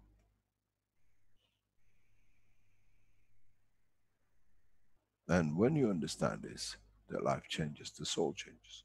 It's the same. We have deafened ourselves to the truth, and then we try to justify it. Because it's the reality is there, we cannot. And if we cannot discuss these things like this, now that we understand part of the truth, part of the total reality, till the others part opens up to us. You know when it's going to open up to you?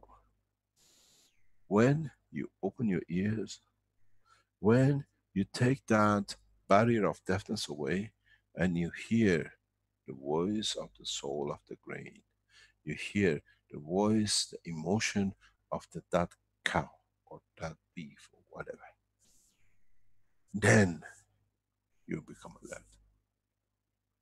And we are not preachers. We are here a scientific organization. We have to understand scientifically what we are doing. Just because we close our eyes to it, it doesn't mean it doesn't exist. And just because everybody else does it, we do it, it doesn't mean you have to do it. Just because everybody is a murderer, you don't become a murderer. And then we don't need to justify it. Because the others do, we do too. If I don't do it, I die. If I don't, I'm a beautiful guy. I eat it and I put the seed that it grows. So does the bird. It's the seed, flies another place. Excuse my French. It shoots the seed out and it becomes a new plant.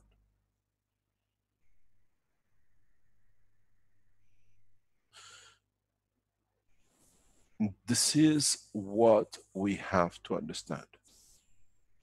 No justification. Being honest and understanding the process. This is the whole thing. Because if you understand this, when you're in the space, you become the judge of your own behavior, not doing things out of fear. The whole part of this teaching, especially with the soul, is to take what has been put in the soul of the man out of fear and punishment out of the equation. Then you think logically. You take a logical procedure anywhere in the universe. You don't look at the thing as beautiful, can I eat it? And then if I eat it, would I die? Because then it's out of the fear. And then if I eat it, would it eat me? And then out of fear. You haven't done it because I don't eat, there's enough for me, I enjoy the beauty. I wrote to somebody this morning, I met one of the most beautiful women, most probably in the world, past 24 hours. And I said to myself, she makes a beautiful representation of humanity for the Keshe Foundation face. Because it shows the beauty of the creation, that we can all enjoy the beauty of the Creator. But then we have to understand the essence of, is the beauty just a skin deep? We don't know the person. We pass them on the street.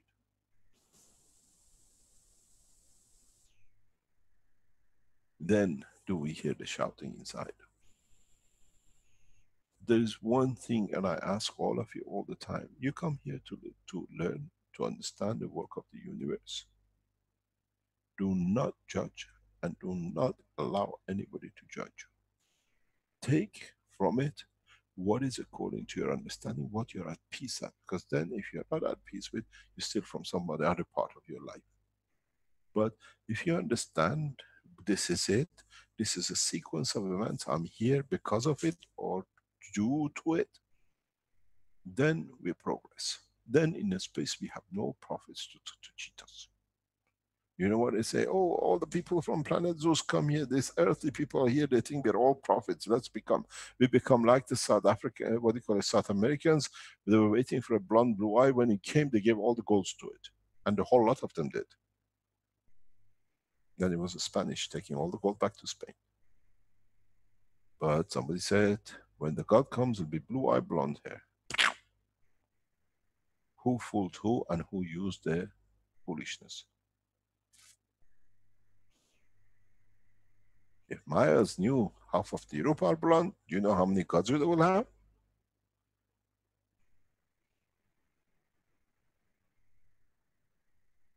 I use it as a joke with a member of my family because she married a blue-eyed blonde. He's a gorgeous man. And I say, you found your God? You become a Spanish too?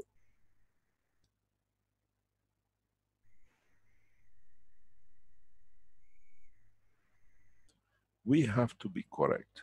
And the whole purpose of this teaching is not to take offense, not to take position, but to understand the science. To understand the truth about the process of creation, because this is us. We are the creator. We create our own physicality. Would you like to manifest yourself in the shape of a cow that somebody eats you? Or you say, no, I'm going to go as a seed and I get eaten. Or you make yourself a big plant with a lot of thorn and you sit there, nobody can touch you. But you don't know the animals are creative and they evolve and they make you think that you whatever thorns cannot touch them.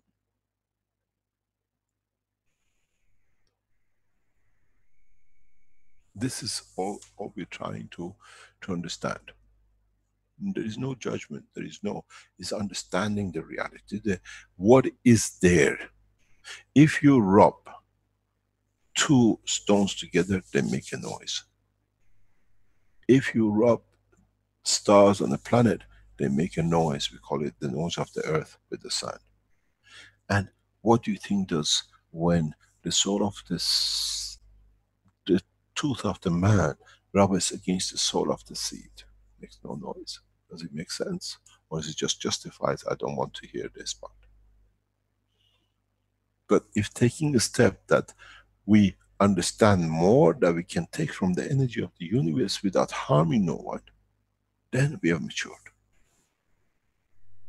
Everything has to fit, not just where we want it to.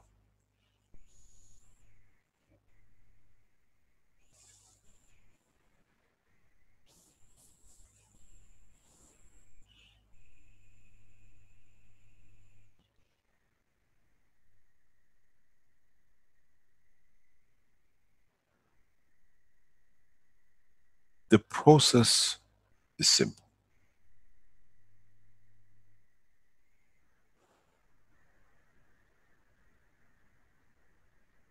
It's us who's got to be truthful to us and nobody else.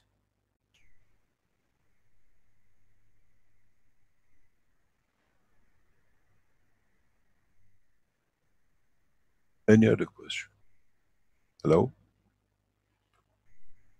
We definitely hear you, Mr. Keshe. I hope the soul of man hears my soul. And we have solved the problem. Well, I think we're going to have still a lot of discussion on this because it activates people and makes them think about what it is that we're eating, or what is that process of eating, what's that all about. And for example, it's not really about the numbers of souls that are getting eaten in a way, because how do we determine that in a way? Even when you're eating meat, wouldn't each cell of the meat have a soul in a way? And that, how would you determine it? Or is it each organ have a soul? So if you eat too many organs, you're eating too many souls, and this kind of thing. We can't really split it down that way, can we? Pardon me? Yeah, I mean, you're correct in a way, but when you look at it, we are looking at the individual thing. Doesn't matter if a grain has many souls inside it. Right. Well, that's the thing. Where do we split the grain, basically? You see, this is the whole purpose of the whole knowledge, is for us to understand the truth. Do we need to? Because in a way, what I'm trying to do, and I repeat it in different shape or forms, and I've done it maybe 10 times today in different languages, is becoming aware of our behavior. This behavior is not tolerated in the universe. Because who's the next one you want to eat? I'm in so many ways trying to explain that in a space you don't die of hunger. You know where to find the food. Not to find your own demise. And it's not to finding justification. Do I eat less with eating meat? The still got cells. So does the grain has the souls. So it goes back to the same. We're talking individual systems. Right. One animal, one grain. You understand? Yes. But yes. Is to understand, to find another way to find nourishment, to confirm existence. Well, what if, for example, you mentioned, I think earlier, about during the act of eating, when the teeth are crushing these, basically you're crushing the cells, crushing the souls, and it's, you know, this chaos and turmoil going on inside our mouths in terms of the, you know, if you were that piece of wheat or piece of meat, it doesn't really matter. It's a bunch of crushing and gnashing of teeth going on. But what if we were to be, you mentioned being aware of that, what if we were aware of that in the moment so that we could feel and bring to life actually those entities, so that when in the act of eating and it going down our throat and so on, we could feel that aliveness and feel it in our heart at the same time, so that when we take it into ourselves, we can essentially bless it and elevate those souls, so that when they are transformed, transmuted, die, they don't die, in effect they are transformed, the energies transformed, becomes part of us. If we elevate them so that they become part of us to help elevate ourselves so that we can elevate others, wouldn't that be more of a proper way to stop that cycle of destruction and turn it into something that's an elevating process? You know, you play the computer game. I don't know what's his name. It's a famous computer game. You have dots, and then you have to through the maze you run, and then you have little things. Pac-Man. Pac-Man, and then when you eat the Pac-Man, and he gets a soul and he flies. You know the one I'm talking about? Yeah, eats the ghosts. Yeah. And then you get more numbers for it in your number. You add to your numbers. When I look at this game, it really reminds me of human race and our behavior. We eat, and then we eat all these little numbers, we don't get much. But when we get a big one, and then he gets a soul and you get the bigger numbers, you know? So, does that soul bigger number adds to our soul? Have it become a computer game collecting numbers? And is that a way which we actually collect part of the physical, part of the soul of the man, of the physicality? And the answer is yes. There's no doubt about it. But what we got to understand, and man, as I said, if you go back to the teachings of before, we lose many men into space. We lose more men in deep space than we ever lost in any other battle on this planet. The reason is because, first of all, we make a lot of mistakes. Secondly is that habit of taking and possessing and owning and eating. Don't forget, it sits in our RNA, huh? It sits in our DNA. We still look at it, it's delicious to have. Shall I taste it? And then something rings a bell. I'm not that anymore. I have evolved, but still there. It's in, they say, what is in the RNA from the first man is still there. You think you're going to get rid of it? Being able to control it, being able to be on top of it, is much harder than actually getting involved in it, because at the end you eat something which is a virus, you're done.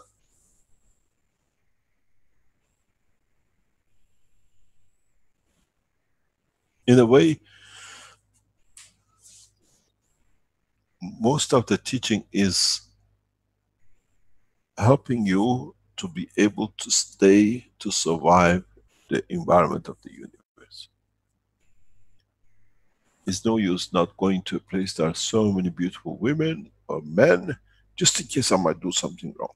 You go in with the strength. I don't do, but I enjoy everything of the beauty of it. It's the same position. And being aware of it, that moment of weakness does not come. Because that could be your demise. That'll be the time when your physicality, the soul of physicality, cannot operate outside the parameter of the soul. Because now the soul is in position, not you as a soul of physicality.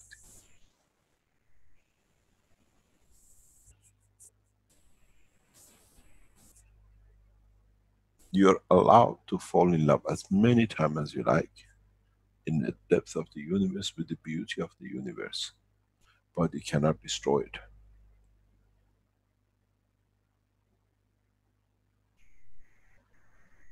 You cannot, just because we opened a park and it's been taken so long to beautifully arrange it, for you to go in there and ramshack like a, what do you call it, bull in the china shop. We're trying to stop the bull before we open the door of the china shop. We're trying to civilize man to the way of the universe. Civilization is not like here how to learn a fork and how to drive. Africans without a fork and knife and their driving are more civilized in so many ways. Civilizing means this is my limit. I don't need to be enforced on me. And this is the difference between being a man of the Keshe Foundation and open of a university, universal community, than a religion. Life by fear. You do this, you punish this. You do that, you punish that. Fear should be out of not harming, not fear of being punished. That's the language of space, that's the language of the universe. Man has to change habit. By defining yourself, it doesn't mean it doesn't exist. And trying to justify it, make it worse. But in a way we have come, it takes time, we're going through a transition. We were not aware of.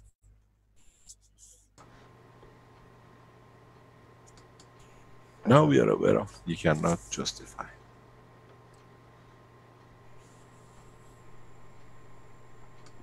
Mr. Keshe, there's some comments from people regards to that, like Natuber from YouTube says about this teaching about killing and eating is very true, and how do we get out of the prison of our ingrained habit of eating?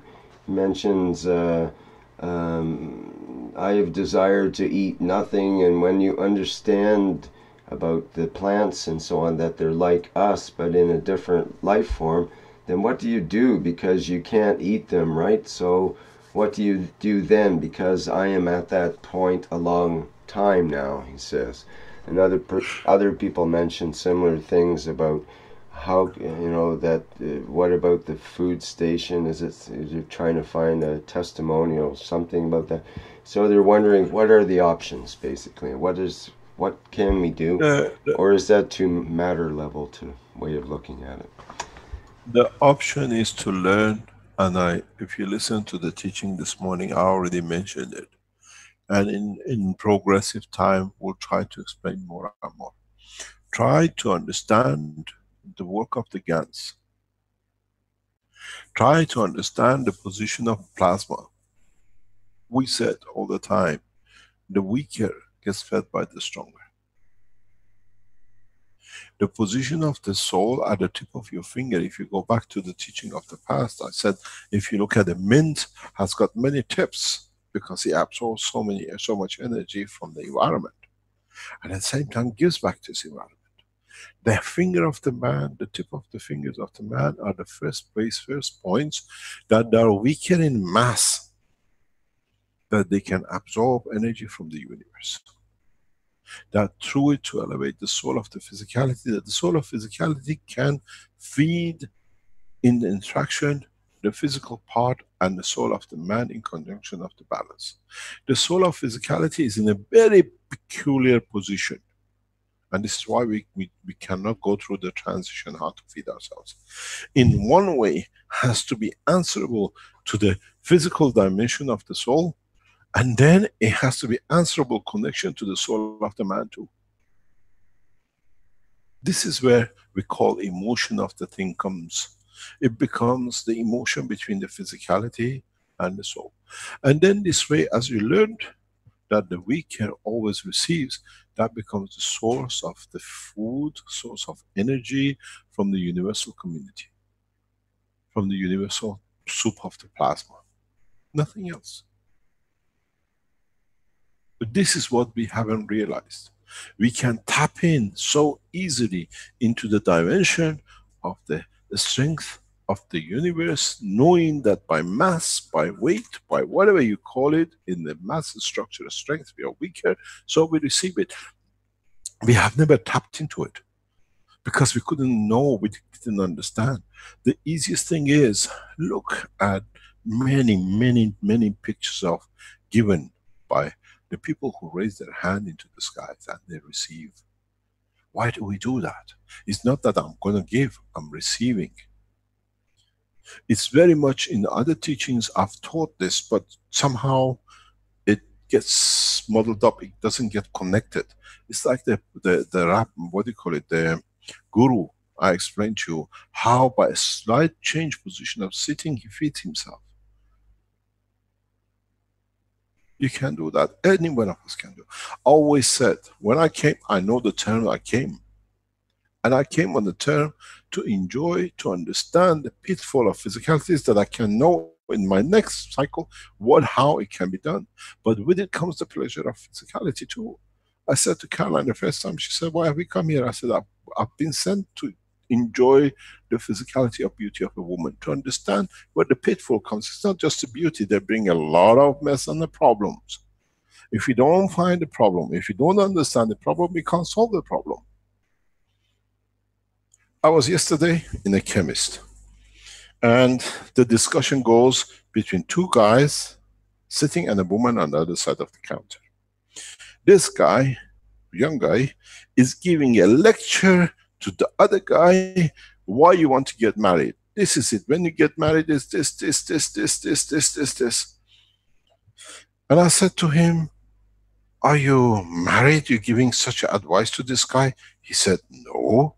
I said, how can you give advice when you're not married? You haven't been in a castle to know what's outside the castle. You're outside, you think you know what's inside?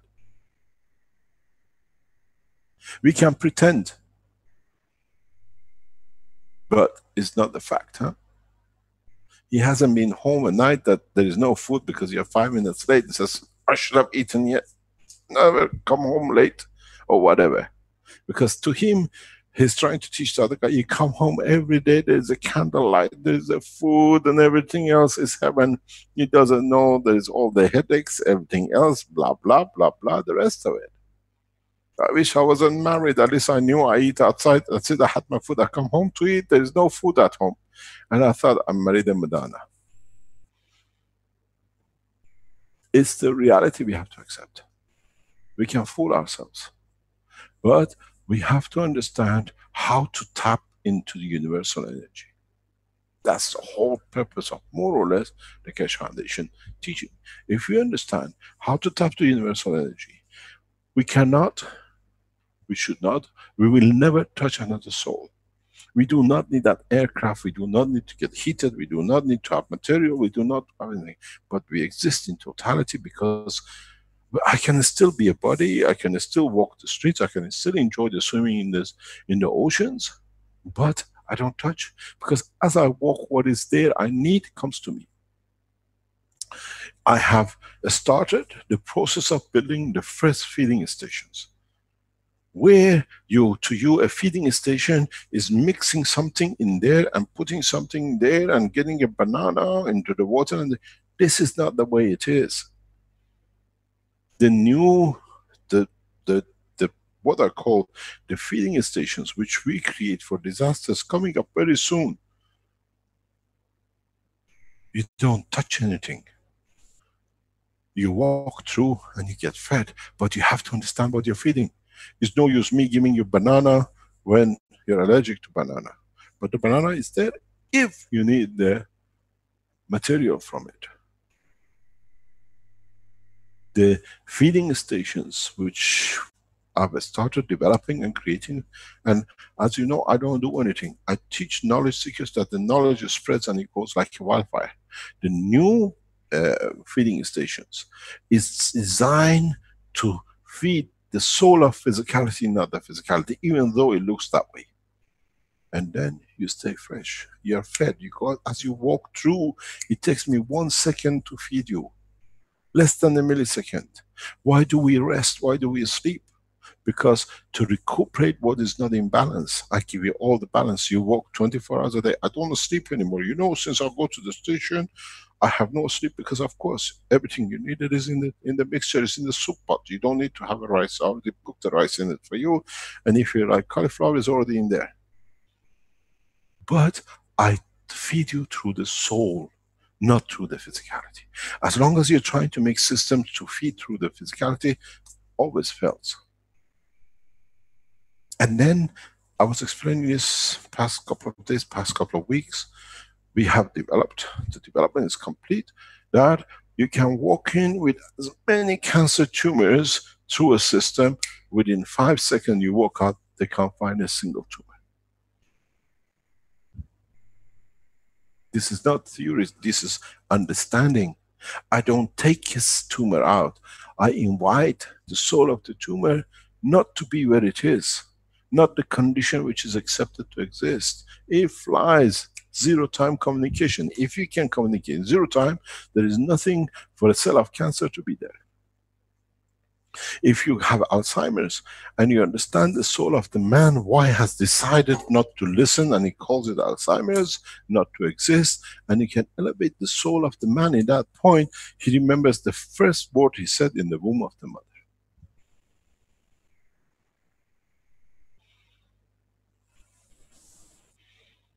This is what we got to understand. This is the whole purpose of teaching, going in that way. And it's not going to happen tomorrow and the next week. It's taken me 5 years to teach you a lot, to start even trying the Gans water. And now you have to try the Gans of the soul of the man. God help me how long it's going to take me to get you through with this.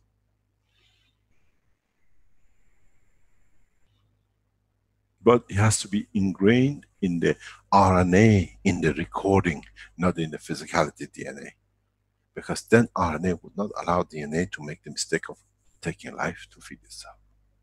Then you understand the difference between the soul and the soul of physicality.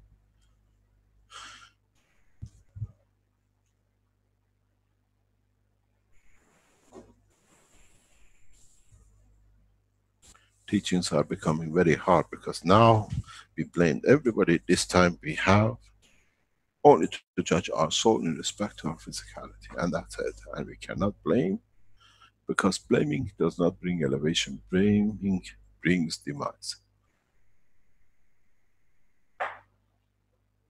We have to destroy something when we blame to confirm something else exists. But if you understand, we allow everything nourish in balance.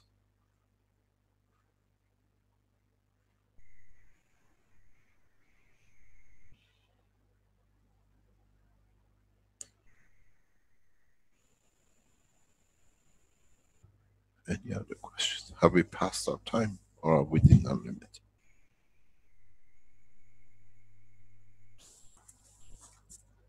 Still well within the time, if you're still willing and able.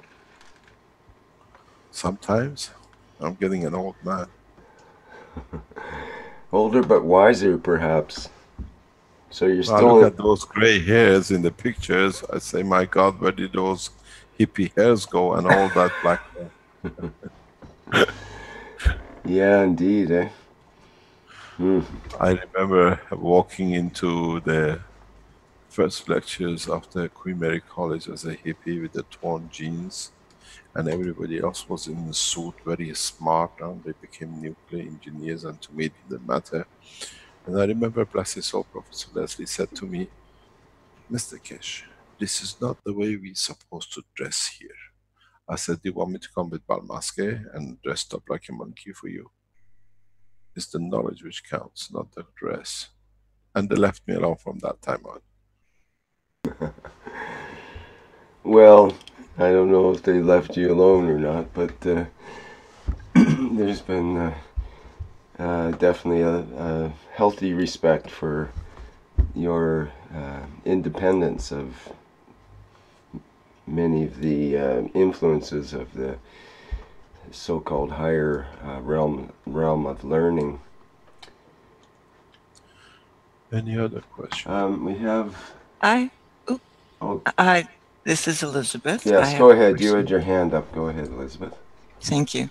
Last week on Exploring Plasma Part 3, no, that would have been this week, with the Polish team, I had a beautiful aha moment when Marcin explained how to deal with pain, to consider pain as a bully and our soul as the teacher or mentor or source of all, and to take that pain and send it to our soul for it to transmute it and then to feed from whatever the soul transmutes it to. And I really experienced 0 time pain relief. At the same time, I see how that would work with our feeding. If we go to the plants and just put our hands around it and ask the energies to feed our soul, then would our soul not just take what we need from it and feed us that way rather than actually ingesting anything? It was a really aha moment for me. Yeah, but I'm going to extend on it, maybe a, not a correction, but um, um, an insight to what you just said. I think it symbolizes, or it actually brings everything to head on. And you just said, I put my hands around the plant or whatever and tell them to give me what. And this is where we have been wrong in all our lives. In so many ways, why do we urinate? Why do we go to what we call a big toilet? Because we give what we don't want. Because if we keep it in, we cannot take any more. Have you tried to eat healthy and all weekend not go out? Or don't go to urinate? You explode. The way you explain that we put our hand down the tree is not that take me, I take from you what I need. Is I give you, do you need anything from me? Because it's me who wants to exist, not you. You're existing on your own. You're a beautiful plant. You don't need me. But what would you like to take from me that by giving you what you enjoy, I have a capability to receive more? We have looked at the whole cycle of life the wrong way around. And this is what it goes back to the teaching. We gotta fall in love. But fall in love with what and who deserves or wants to receive our love. It's no use me keep on telling you I love you when you're blind to it. You don't feel it. You're another piece of meat in bed. But if you respond to the love, I take your love and I give you more back, that comes existence.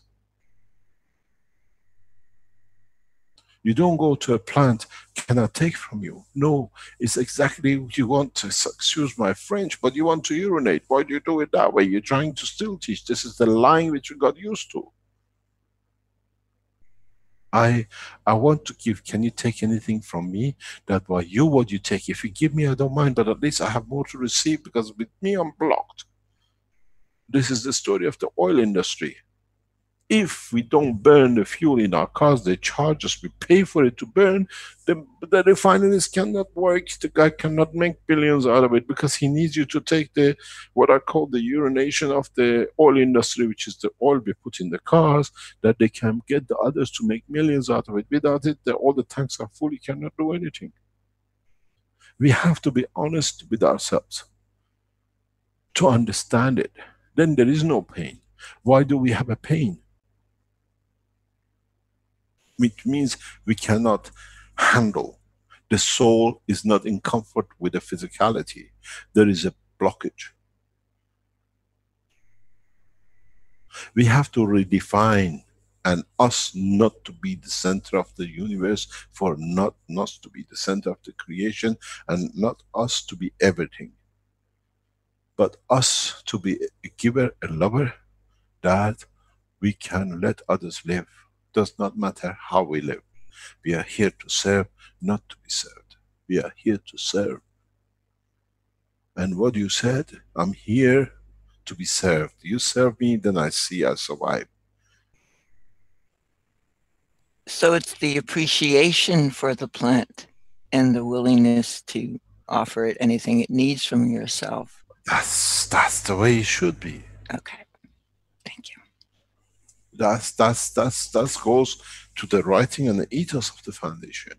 We have hidden the essence of the creation in the word of the man. We are here to serve and not to be served. We are here to give. We are going to the plant, to the animal. Give me what you have, I have to survive. What about if I give from my soul to the animal? You take from me, because if you don't take, I die. We have become liars to ourselves.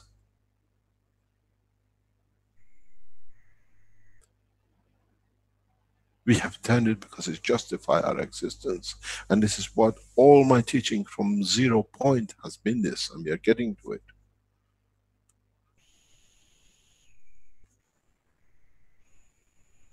We want to tap into the universal energy. My God, we want to give to the universal energy, because without that we cannot tap into it. We're giving it not out of fear, we give it out of the love, because my existence is irrelevant. We are not preachers, we understand the science. You have to become stronger to give, because that's the only time you can give to the weaker. When you are weak, you take. And when you are stronger, you give from a higher level of your soul, higher level of existence. And when you are higher, you're not afraid of the Lord. We got to understand, we got to put everything in order, that become a man of universe. And many world leaders have started understanding what we are talking about. They're understanding, they're flourishing. The progress of the nation is not by what has been done up to now, but making a nation to be a giver to the others, that by receiving they become balanced, they bring peace. I am teaching this to the most powerful people around the world, and they're grasping, they're understanding, they start to understand all the wealth, all the power worth nothing, because they start understanding they've been lying even to themselves, let alone to their nations and to the, what they call subordinates. The richest people with the biggest money, worth nothing. This morning I received a text. A man has a problem, but he's very rich, he's prepared to do a lot for the foundation. I wrote back, tell the man to come and see me, I don't need his money. We are rich enough.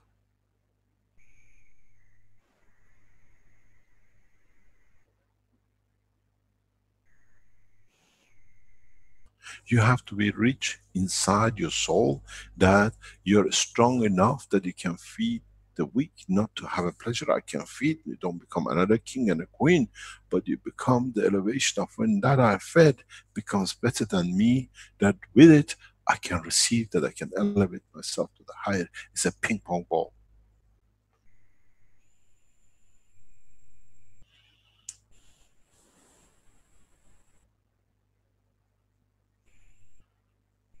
You always bounce off the weaker to become stronger, than you can bounce the others at the same time to become stronger than you. Not afraid of what you might lose. Be proud of what you give.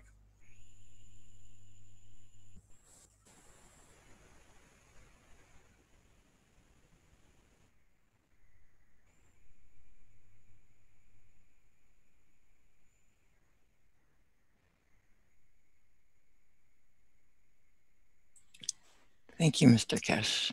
The experience of relieving the pain, and the pain was simply because I'd been sitting cross-legged for about 9 hours listening to different workshops. There is, I know you do a lot of transcribing and translation. We have made a decision in the Keshe Foundation. Those are who are active transcribers, in the next few, very short time, we are donating financial support to you as one-off, to thank for what you're doing for the rest of us. Without you, the way you're transcribing so dedicatedly, you put your time and life on. We have, as I said, as the foundation progresses into the right direction, I discussed this with Caroline even yesterday, that We have to send an apparatus, as we said, as we are developing to support our transcribers. And I know you and many people, I received a list of active transcribers. We thank you for it, and the only way we can do in a physical dimension, except what we give from our soul, the foundation will make a donation to all of you in a very short time. Please, you are the active transcribers. We have all the details from you, and let us at least to thank you this week. That's very amazing. Thank you so much, Mr. Cash. You're welcome. The Earth Council document has been translated to 17 languages up to now. If you speak any languages, go on the list and have a look. I think the webmasters can release it and transcribe it. And don't let the people of your soul of common denominator language to be behind. Does not matter, you're not the active cash supporters, but you understand how to translate it, and it'll be there for somebody you might elevate their soul in the time to come. And the Universal Council final document has been agreed by them, as I've been told, and it will be published as a charter for Universal Council on the same list of the Earth Council.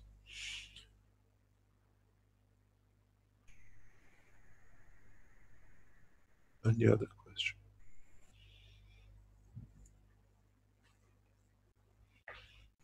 I have a question from Sylviane in the live stream.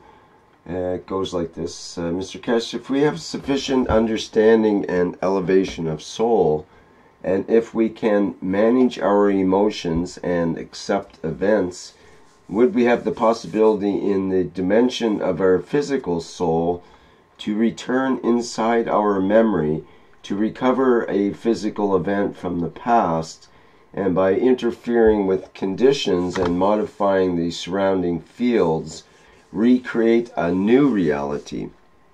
Nope. Back to Future doesn't exist in the soul. Sorry about that. It's only in the movie. And he says, in some way, parallel universes starting from a particular point. Doesn't exist. It's a very good storybook. It's like Einstein and his speed of light limitation.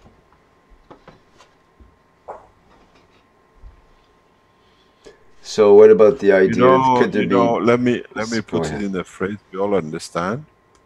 Does Father Christmas exist?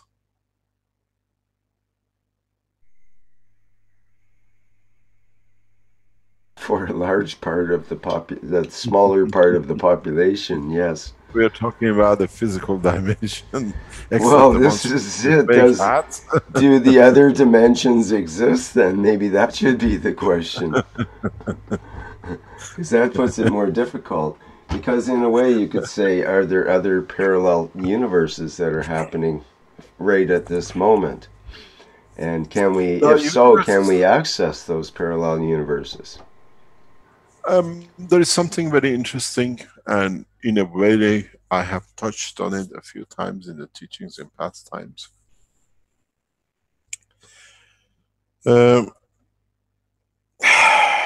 You got to find the right way to put it, that a lot of you don't start making a what do you call it, hullabaloo about it and all sorts of things about it.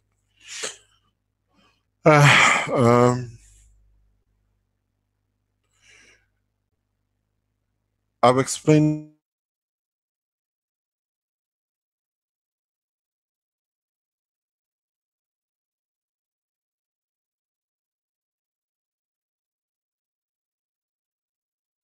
You done it again. You have to laugh at the humor of the universe sometimes. Right at the point where it says, I've explained, it was about to launch into something I was really looking forward to. We are not ready for it now. Well, I was. Maybe the world isn't, like he said. Yeah. This is the difficulty of entering into this realm of some of the harder to understand things and things of other dimensions and whatnot. All of a sudden the transmission shuts down. Okay, well, it may be another minute or two before we get Mr. Kesh back online here. Good. There's a question or thought I had. It's Nicholas. If I may. I think Mr. Kesh might be back already. Just hang on a second. Nicholas, are you there, Mr. Kesh? Got lost. Can you tell me where you heard, please? Hello? You said, I'll explain. Let me explain, I think you said. And it cut off right at that point where you started to launch Did into you hear the about the explanation. fish? No. No fish here. Okay. So Sorry. it means the soul of the man is not ready. I to knew hear you were going to about say the that. fish. That's... Darn it. Okay, let me explain it. If you go back to teaching a few weeks ago, and in other teachings, I referred to the existence of suddenly out of nowhere, when we have a rain, we see fishes appearing. If we take the dimension of the everything there, there'd never been a fish, there'd never been a river, they've never been there for hundreds of years, for example. But the fish suddenly appear, life appears and everything else. The understanding of it is very simple now that we understand other parts of the technology of the foundation. When you put an orange and you created the salt water or the water with a gas in it, with the right gravitational magnetic field, you transferred the essence of the taste of the orange into the water. But not many of you have gone to the next step, or none of you up to now have gone to the next step, to take the cup somewhere else and take the essence of the energy of the taste which you felt inside to convert that back to an orange. Which is, you can do. If you understand this part, and you can extend your understanding to the next step, that you took the cup of the water with the essence of the orange, and you took the cup from England to New Zealand and you drank it, and the cup of water was there and it still tastes like an orange, it gave you the feeling and the emotion and everything. So it means the information is carried inside as an energy, the soul of the orange, and if you know how to transfer it, you can convert that cup with that energy of the orange to an orange in New Zealand. Now, if you understood this, because the first time you done, most of you done this orange, so it cannot be fantasy, is now you have to adjust your knowledge to be able to do it. If you have the salt and the sea, and now you have created a balance of the salt and the sea, and you understood the school of the fish and the soul of it, how did the fish come today in the new pond out of nowhere? So the atmosphere of this planet carries the essence of the fish. It's part of us. We haven't learned to tap into it, but we eat the fish, but we haven't learned to take that energy from it. So all of us can actually tap into that essence. The way the fish, because we created the right condition, manifested itself in the pond.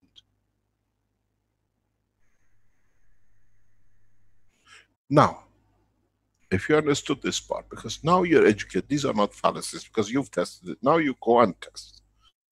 Now we find a lot of orange creators and the fish creators around the world. Or we say, I put a cup of water there, why did I get a fish? Did you get everything with the atmosphere of the planet created for that fish to be there? The same as all the protein and everything else? Then you understand how transmutation of life across this planet exists. You call it a parallel, what do you call it, universes. We have it's not a parallel. Now you understand the transformation of the protein of the orange into the water, then you have to understand. Then you have to understand. In the dimension of the universe, if you can create the same condition, you can have the replication of life across. As the same as the fish from the water. It's the transfer of the energy balance of the same. But there are not many places in the universe are the same. It's happened, I've been witnessed 3 or 4 times, but not on this planet. You're not from somewhere else. This creature called human is a strange thing, is created of his own. But those who gave this knowledge to the man were explaining, man has taken it to himself and made all the hullabaloo about it. So there is parallel, you have to understand the parallel. But to create another condition like Earth, exactly as it is, we do not have. Not in this universe and not beyond. They are similar to it, but it doesn't allow transformation of life. Because if it was, the places which are, they are so advanced, they don't eat anything, but they exist, the beauty of all creation.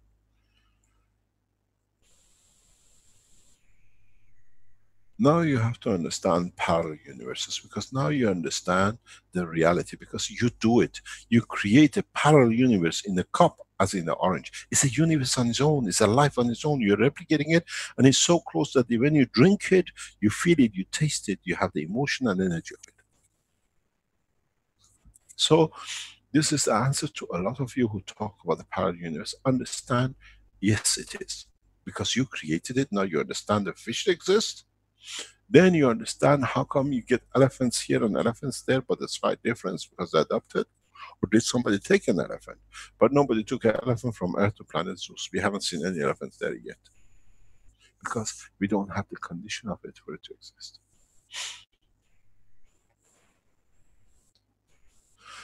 Earth is a very unique condition, and it creates a very unique soul.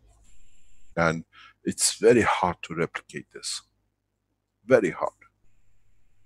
I tell you something, the creator has tried many times to get himself changed with this thing, get them right, he hasn't managed. That's what I'm here trying to fix you lot, that he gets pleasure of it.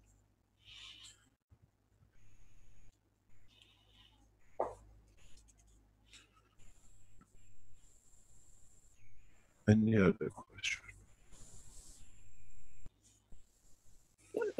Yes, Mr. Cash, I have a question, if I may. Go ahead. So I'll ask the question and then I'll try to qualify it a little bit. And I'll tell you something, sorry. You ask the question, and while you're asking it, try to think about it and answer it yourself. It'll be a much pleasure. And if you can't, I'll help you. very, very good. I have you. So maybe it's a test, because yes, I have found an answer to understand it. So the question is where does this desire that arises in one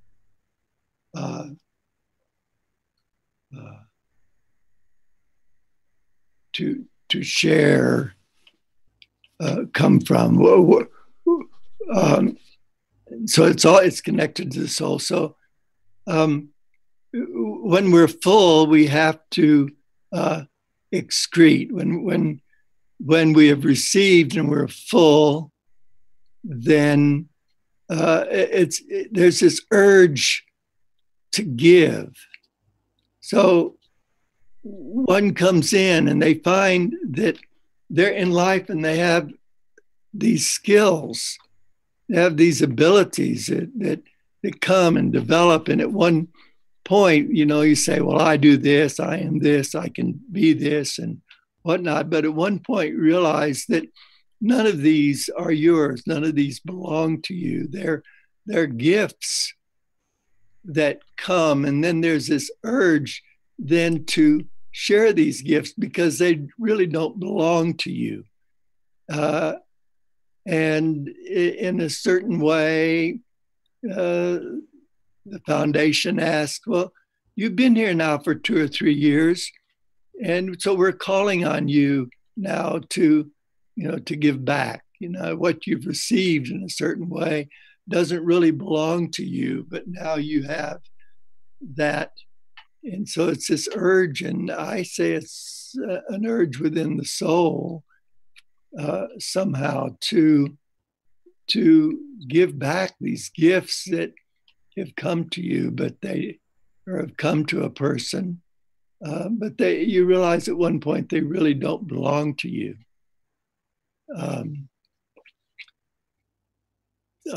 Something like that. You know, something which is, it's become a path of life for me.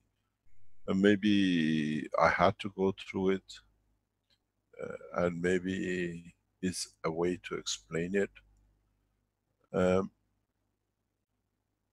I come from fairly wealthy family, and through education and understanding life and seeing life in different ways, I became very wealthy very rapidly at a very young age. And with it, I realized detachment. And the detachment comes when you think I can have let's say, 2 suits, and I don't need 2, I can do with 1, and support somebody else to have a suit. And then you find out, okay, if I have 2 suits and I do business at this level and they say you the same thing, as I always say to my children and people around me, a man's brain, he sits on it, he doesn't use it. And their eyes, they sit on it, and what they see with their eyes exists with them. And I came to understand something very, very simple at a very young age, early 20s, very, very early 20s. And that was, I can have what I want, I just got to wish it. That is a desire for me to, with what I get, to give me the pleasure of, I can transfer that pleasure to the others. And I learned that very early in life, that I became detached. I live a very poor life. I don't live, I like a hermit. I have to do others. I live a very comfortable, I can live a pleasurable life. And with it, it gives me the facility to accommodate the others. And then it's this sacrifices and suffering does not exist. When you suffer your soul, how can you help somebody else not to suffer? It doesn't fit. And this is what we got to understand. It's understanding a maturity of soul to understand that by having it, you know the pleasure of it, that you can give it, that the others enjoy. Very, very few people, as they get their stash away, then they think, I have to hoard. But have you ever stood still? Those who hoard money in the bank makes a lot of money out of them to help the others. Even the ones we call Scrooges, the only ones who don't progress are the ones who put it in a sack and lock it up and it goes nowhere. Even in a sack, the essence of the emotion can be transferred. So it's not how we feel. I'm not a sentimental, I'm a very logical man. Maybe that's why I became a physicist. To me, everything has to make sense. The only thing which doesn't make sense is falling in love. And I know why, because I'm a giver. I fall in love so easy. But, and then my son says, Papa, you got a problem. I said, what's your problem? He says, you go to Africa, he says, the most beautiful place, wonderful place you've been. And then you go to China, you say the same thing. Which one are we going to believe? I said, because they're all beautiful. Because I see beauty in everything. And then when you fall in love, you can give. And this is something we have to understand. Doesn't mean to suffer, to put and something else. It means allowing, when you suffer yourself, you cannot progress to allow others people not to suffer. It's the way we live, it's the way we've been taught the wrong way. How can I make somebody else happy when I'm suffering? I'm not happy myself. They feel the emotion. They feel that they sense the vibration. They were talking yesterday in the teachings, and I told Rick, I'm not teaching about the voice this time. No way. But in our voice, we transfer energy, we transfer sincerity. There is a some of you work with in different places with dimension of the foundation. There is we are making a documentary, whatever we needed for something, and I saw the paper. The text is written and is read by one of the Keshe Foundation members of the foundation, and then there is the text on it. We have this voiceover. We have this person voiceover, and then they put in different links to different people who can talk it over. You know, professionals, speakers, whatever. And I said, no. The man who's actually read it carries the essence of it, because you feel the soul, you feel the knowledge coming from it. It's not written. I said, we have such a beautiful thing, we keep it. We don't need to bring a voiceover, because the voice carries the soul, carries the information. When somebody listens to this documentary with the voice of the man who's read it, because he's part of the setting up the structure, he understands it, it carries the soul. Man has not understood this yet. And I tell you something, it will be million times more effective to where we want to show it than putting a voice in it, just somebody doing. This we have not understood. This is what I said. When you speak, when you say to your lover, I love you, and she has to think before she answers, she's lying to you. Because response is immediate. When you tell your lover you love her and she's somewhere else loving somebody else, or he's somewhere else loving else, you feel it. Doesn't need question marks. This is why when I fall in love, I tell her, this is because it's there, it's giving. I came to Africa 30 years ago, and I just fell in love with the simplicity and the beauty of the continent. The man doesn't need to lie. He goes up the tree, he has the food. Why should he lie? Those who come in touch with the white man have become liars. You see them. You walk, you go into the Central Africa, go into the villages with the people. They are simple people. Because what they need is on the tree and on the land. They don't need to do anything else. They've seen the white man bringing a radio. They might want it. They might do something.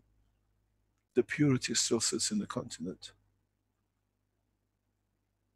Go in Europe, it's nothing but cheating and lying, and they become better and better in each way to do it.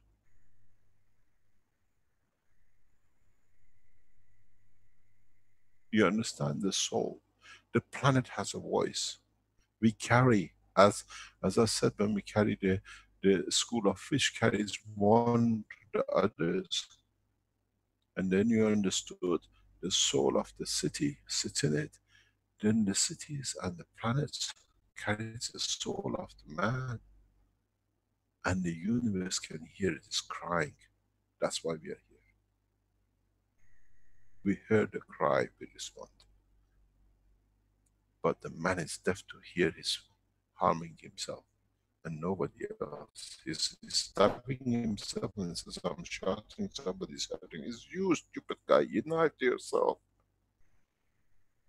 And then you can blame anybody for it. You can accidentally walk on a piece of glass, but you cannot blame anybody if you put a glass on yourself. And the man is doing this, and he's blaming everybody else except looking that actually the pain is coming from his own hand.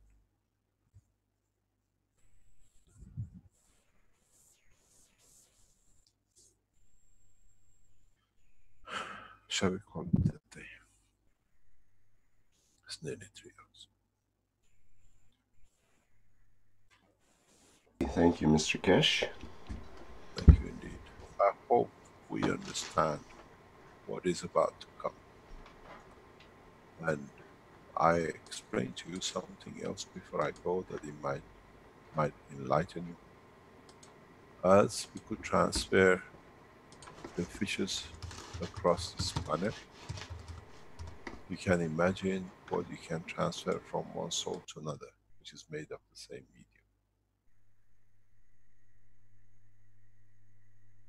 Needs a lot of wisdom.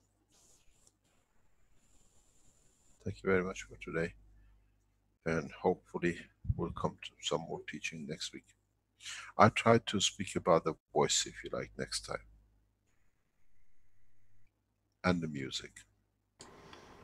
Okay, perfect. Yes. And for those who are interested in joining a new group that's forming regarding music, and it's in the community.kesh Foundation site, and you can join the new group called KF Music, and we're going to get together and contribute towards some sort of musical productions. It'll be more than one production, just putting out different kinds of music.